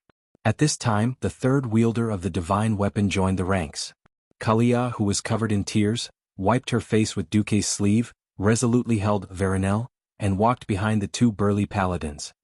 Theon, Gavin Rad, please allow me to participate in the final crusade against my fallen younger brother as Kalia, Kalia said firmly. Welcome, Lady Kalia. This had nothing to do with the country, this was purely a private battle. Sorry to disturb you, please count us in. Servanas held Solidar, Wrath of the Stars, in his hand and walked up to Kalia's side with large strides. The radiance of the four divine weapons almost blinded Arthas's eyes. Behind Queen Say, Riadaline, Hadgeron, Lillis, and the other elves all stepped forward. Danath Trollbane stood silently beside Tyrion, a two-handed greatsword in his hand. Darian Mograine stood beside Gavin Rad. At this time the portal opened again and Jaina and Kale, that's rushed over and silently joined the ranks. In the end, Duque held Atish, legendary staff of the Protector, and walked into the middle of the crowd.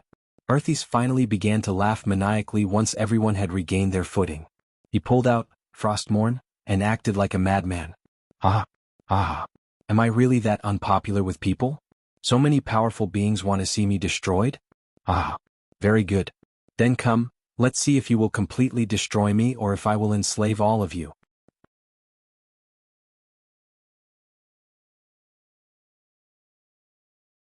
Chapter 1726. Idiot, idiot, brainless.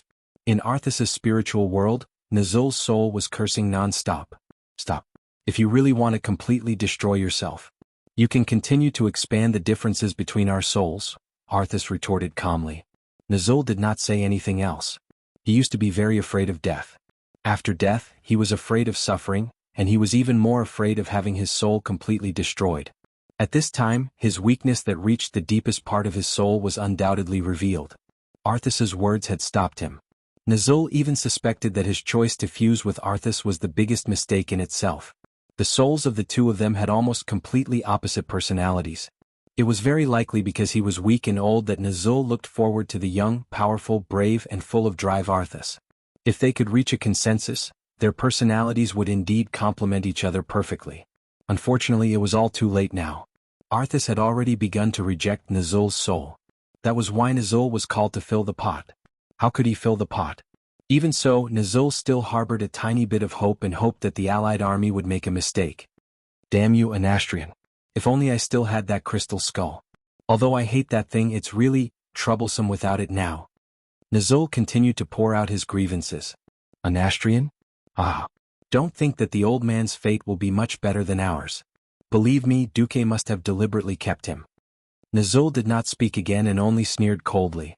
At this time, the battle between the Lich King and the allied army had already begun. Arthas summoned a large group of aberration beasts. These monsters looked a little like octopuses, but their bodies were covered with open mouths. Ladra stomped her hooves and rushed out. Today's main characters are not us, Malarad whispered to Imriel. Her hooves would occasionally lose tendons, but she was not a fool. She waved her warhammer and smashed it on the aberration beasts. A total of 5 Wagri shadow guards flew out. These undead creatures wore Valkyrie armor and had a pair of soul wings. As soon as they appeared, they were met with a head-on attack from Tyrant and Chandris. Moonlight rays crossed the void and directly shone on their bodies. Every spot of light made them feel as if they were being burned by lasers. Under the bombardment of the divine spells of the moon goddess cast by the 2 priests, Wagri was suffering unspeakably. Arthas was also suffering unspeakably. Tyrion Fordring raised Ashbringer high and took the lead in attacking. Unlike the original history, Old Mograine did not die, and Ashbringer did not become Fallen Ashbringer. In the entire Silver Hand and even the entire human world, Ashbringer now represented the paladin's firm belief, the kind that would rather break than bend. Looking at this gigantic holy sword, everyone felt as though they were looking at a shining flag of indestructibility. The old man who had experienced the 3rd battle of the Dark Portal had witnessed this holy sword that had created countless glorious achievements. Along the way, Old Mograine had used it to break through the enemy's encirclement. Now that the sacred sword was in Theon's hands, the one and only remaining holy knight of the 1st generation was fulfilling his vow to turn his enemies into ashes. He continued to fight bloody battles, embarking on the same glorious path as his former master. It represented humanity's most beautiful soul and praised the greatness and holiness of the holy light. The sacred sword's enemy was only evil. Evil was not eliminated, so the sacred sword had never been sheathed. If it was one-on-one, Arthas had 1,000 ways to kill Theon. With Gavin Rad, who was wielding the wind sword, Arthas felt a little strained. With Servanas and a large group of people coming in for the kill, Arthas was really a little flustered. Just like the Calamity Army, they always liked to win with numbers. This time, it was the human-led hero group's turn to abuse him, and they also won with numbers. There seemed to be a lot of bright lights in the deep void around them. From afar it was very beautiful. A huge invisible hand was controlling them. It was like a brush in the long river of history, drawing a road that no one had ever seen before. Without this hand, it was likely that the world would become a dead world with only the undead. However, it was this hand that forced a civilization that should have fallen into darkness from the deep and boundless abyss, turning the world around and returning to the right path. Duque did not attack. For Arthas, he was more terrifying than any attacker. Under his spell, the void platform of the ice throne seemed to become a painting that shone with a mottled and mysterious light. Only the people involved knew that in this seemingly harmless light, Duque was using magic to cut off the future that should have belonged to Arthas. One by one, Duque silently cut off the energy connection between Arthas and the remaining Calamity Army. With Arthas' meticulousness, he definitely would not pile all the undead in the Ice-Crown Glacier. Only the main force of the Calamity Army was here. In some desolate corner of the continent of Kalimdor in the Eastern Kingdom, there must be a large number of the undead. In the original plan, if things went wrong, Arthas could use these undead like batteries, or he could use them as the seeds of the Calamity Army's comeback. What Duque was digging up now was the root of the Calamity Army. After all, Arthas was now protecting the Ice-Crown Fortress with his domain open. Once he withdrew his domain, the Ice-Crown Fortress would immediately be bombarded by nearly 10,000 heavy cannons. Once the Ice-Crown Fortress was destroyed, the largest mana vein node in Northrend would inevitably be lost. In the end, Arthas would still have to kneel. From this, it could be seen how ruthless Duke's attacks were. Nazul shouted in the Sea of Consciousness, "We can't let Duke destroy our mana supply so leisurely. Come out. Broken leg. Bad hand." Arthas roared. Suddenly, two deformed monsters rushed out of the void.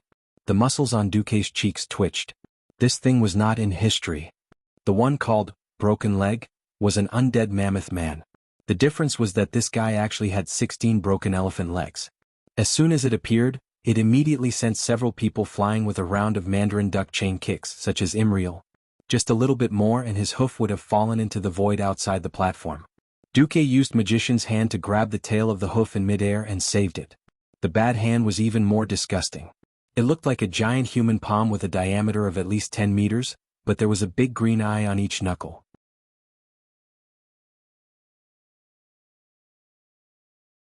Chapter 1727. With one slap, Gavin Rad fell to the ground. #@%+. Kidney Knights had thick skin and flesh, not to mention a legendary hero. Apart from the wind sword, Gavin Rad had the best epic equipment, so he wouldn't kneel. At the last moment he even directly activated the Holy Shield technique, but he was slapped into the snow. That was so embarrassing.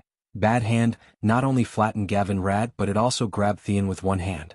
Theon gave himself a protection blessing, which allowed the target to resist the most powerful physical attacks for a short period of time. The target was basically immune to physical attacks, and during this period the target could not attack anyone. Of course, if Arthas directly used a divine weapon like Frostmourne, it would be a different story. Not being able to use physical attacks didn't mean that he couldn't attack. Theon grabbed the hilt of his sword and stabbed Ashbringer into the ground with one hand. In the next moment, Arthas saw the dazzling divine golden flame pouring down from the sky. One curtain, two curtains, golden flames poured down like a waterfall. Spreading along the waterfall were holy flames that scorched the ground. The Alliance heroes didn't feel anything. The mutant beasts that were harder than tires squeaked as if they were being burned. It had to be said that the mutant beasts developed by the Calamity Army had terrifying defense and vitality. Ashbringer's golden flames weren't able to burn them to death, but as more paladins and priests rushed forward to finish them off, these monsters could only scream and turn into something that was either charred or sticky, dying in the end. However, Arthas seized the opportunity and charged at Duke. Riding on Invincible, Arthas arrived almost instantly on this small platform. Don't even think about going over. Two huge dwarves blocked the way.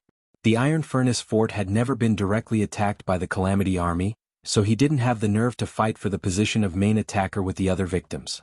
This didn't mean that Magni and the Muradin brothers would abandon their duties. They roared angrily, and they were also burning with a raging battle intent. Their voices actually caused the space around them to tremble. TCH. Arthas spat. There were just too many Alliance experts. After Anastrian had pledged his allegiance for the second time, Arthas found out how Duke had managed to train so many leaders of the Alliance from being ordinary heroes, all the way until they were all legendary tier heroes. Arthas held onto Invincible's reins with her left hand, and her beloved horse made an unscientific 90-degree turn as it galloped forward at high speed, dodging Magna's giant Balrog hammer. At the same time he swung his sword. Tormented. The surging shadow power shot towards Magni in a conical shape. Even with his deity's descent state, he was not immune to this kind of high-level mystery. Originally, Magni still had the chance to add another hammer strike to stop Arthas. Arthas issued a command through her divine sense, and several tens of massive devil beasts appeared out of thin air before pouncing toward Magna. Even if the blazing flaming devil hammer was right in front of them, they would not stop. This scene was extremely heroic. These failed experiments in the laboratory, these deformed creatures born in the darkness, were like moths flying towards the raging flames of the flaming devil, and were turned into ashes in the blink of an eye. Just because of an order from their master, Arthas, even if they knew they were cannon fodder, even if they could only stop Magni for less than a second, they would risk their lives to stop Magni. An instant was enough for an opportunity. After bypassing Magni, there were no more obstacles between Arthas and Duque. In order to prevent the big Muradin from charging over, he even threw out a pollute, turning the surrounding area of tens of square meters into a deposit of shadow energy. Even a being like Muradin would not survive more than 10 seconds if he were to enter this area. and Jaina made her move. She shot out 5 huge icicles. Unfortunately, the difference in their levels was like a chasm. Almost at the instant the icicles were shot out, her control over the icicles was seized by Arthis. Those icicles disintegrated in mid-air, opening up a path for Arthis' charge. She was clearly less than 10 meters away. At this moment, an ice dragon suddenly appeared out of thin air, materializing. Although it only stretched out half of its body, the target of its huge dragon claw was undoubtedly Arthis, not Duque. Because its name was Saffron. The second-to-last boss that had once guarded Naxxramas, and now Duque's frost elemental emissary. Traitor. Arthis raised Frostmourne, roared, and slashed at the dragon claw that stretched out. Dragons had extremely hard bones to begin with, and with the frost elemental's ice barrier level solidification, it would not be an exaggeration to say that its claws were several times harder than steel. With Frostmourne's sharpness, the heavy slash actually made a crisp sound similar to that of swords clashing. Arthis was originally a human. After losing a large amount of shadow energy, her strength could not compare to a bone dragon. After the loud sound, Frostmourne bounced off without any suspense. This slash only left a shallow white mark on the tip of Saffron's claw. However, Arthis was not the kind of guy who would give up easily. Frostmourne was clearly the size of a great sword, but under his berserk attack, it became as fast as a sword. The rune greatsword emitting a dark blue light formed 5 phantoms in a row. They only heard clang, clang, crack, crack, crack. It should have been a continuous sound of metal clashing, but because the 5 slashes hit the same spot, after the second slash, everyone could hear the strange sound of a sharp weapon cutting into ice. Unexpectedly, Arthis completely turned Saffron's claw into an existence like ice, and then completely cut it off. Saffron immediately let out a blood-curdling scream and let his figure disappear into the void. Scum, I can kill one with 1 slash at my peak, but now it's so troublesome to deal with them. Arthis couldn't help but curse inwardly. Then you still have the nerve to split with me? Nazul cursed back at Arthis. Arthis froze for a moment, but in the end he did not refute. To him, time was already of the essence. If he could not defeat Duque, he could forget about winning. Since the situation did not allow him to think too much, he pulled the reins, and Invincible once again turned into the phantom that seemed to be able to rush out of the sky and charged at Duque. This time he did not dare to hold back, and directly slashed at Duque with his final ultimate move, Soul Harvest. He was afraid that Duque would use Flash to escape. However, Duque did not dodge as if he was waiting for this move, and let the shadow attack hit him. You're tuning in to the Han Li's Wuxia Adventures YouTube channel. We're so grateful for your support, and don't forget to subscribe to join us on this incredible journey through captivating stories. Your generosity through donations truly makes a world of difference, as it's the primary source of revenue that allows me to expand and enhance this channel for you. Thank you from the bottom of my heart for being a part of this adventure.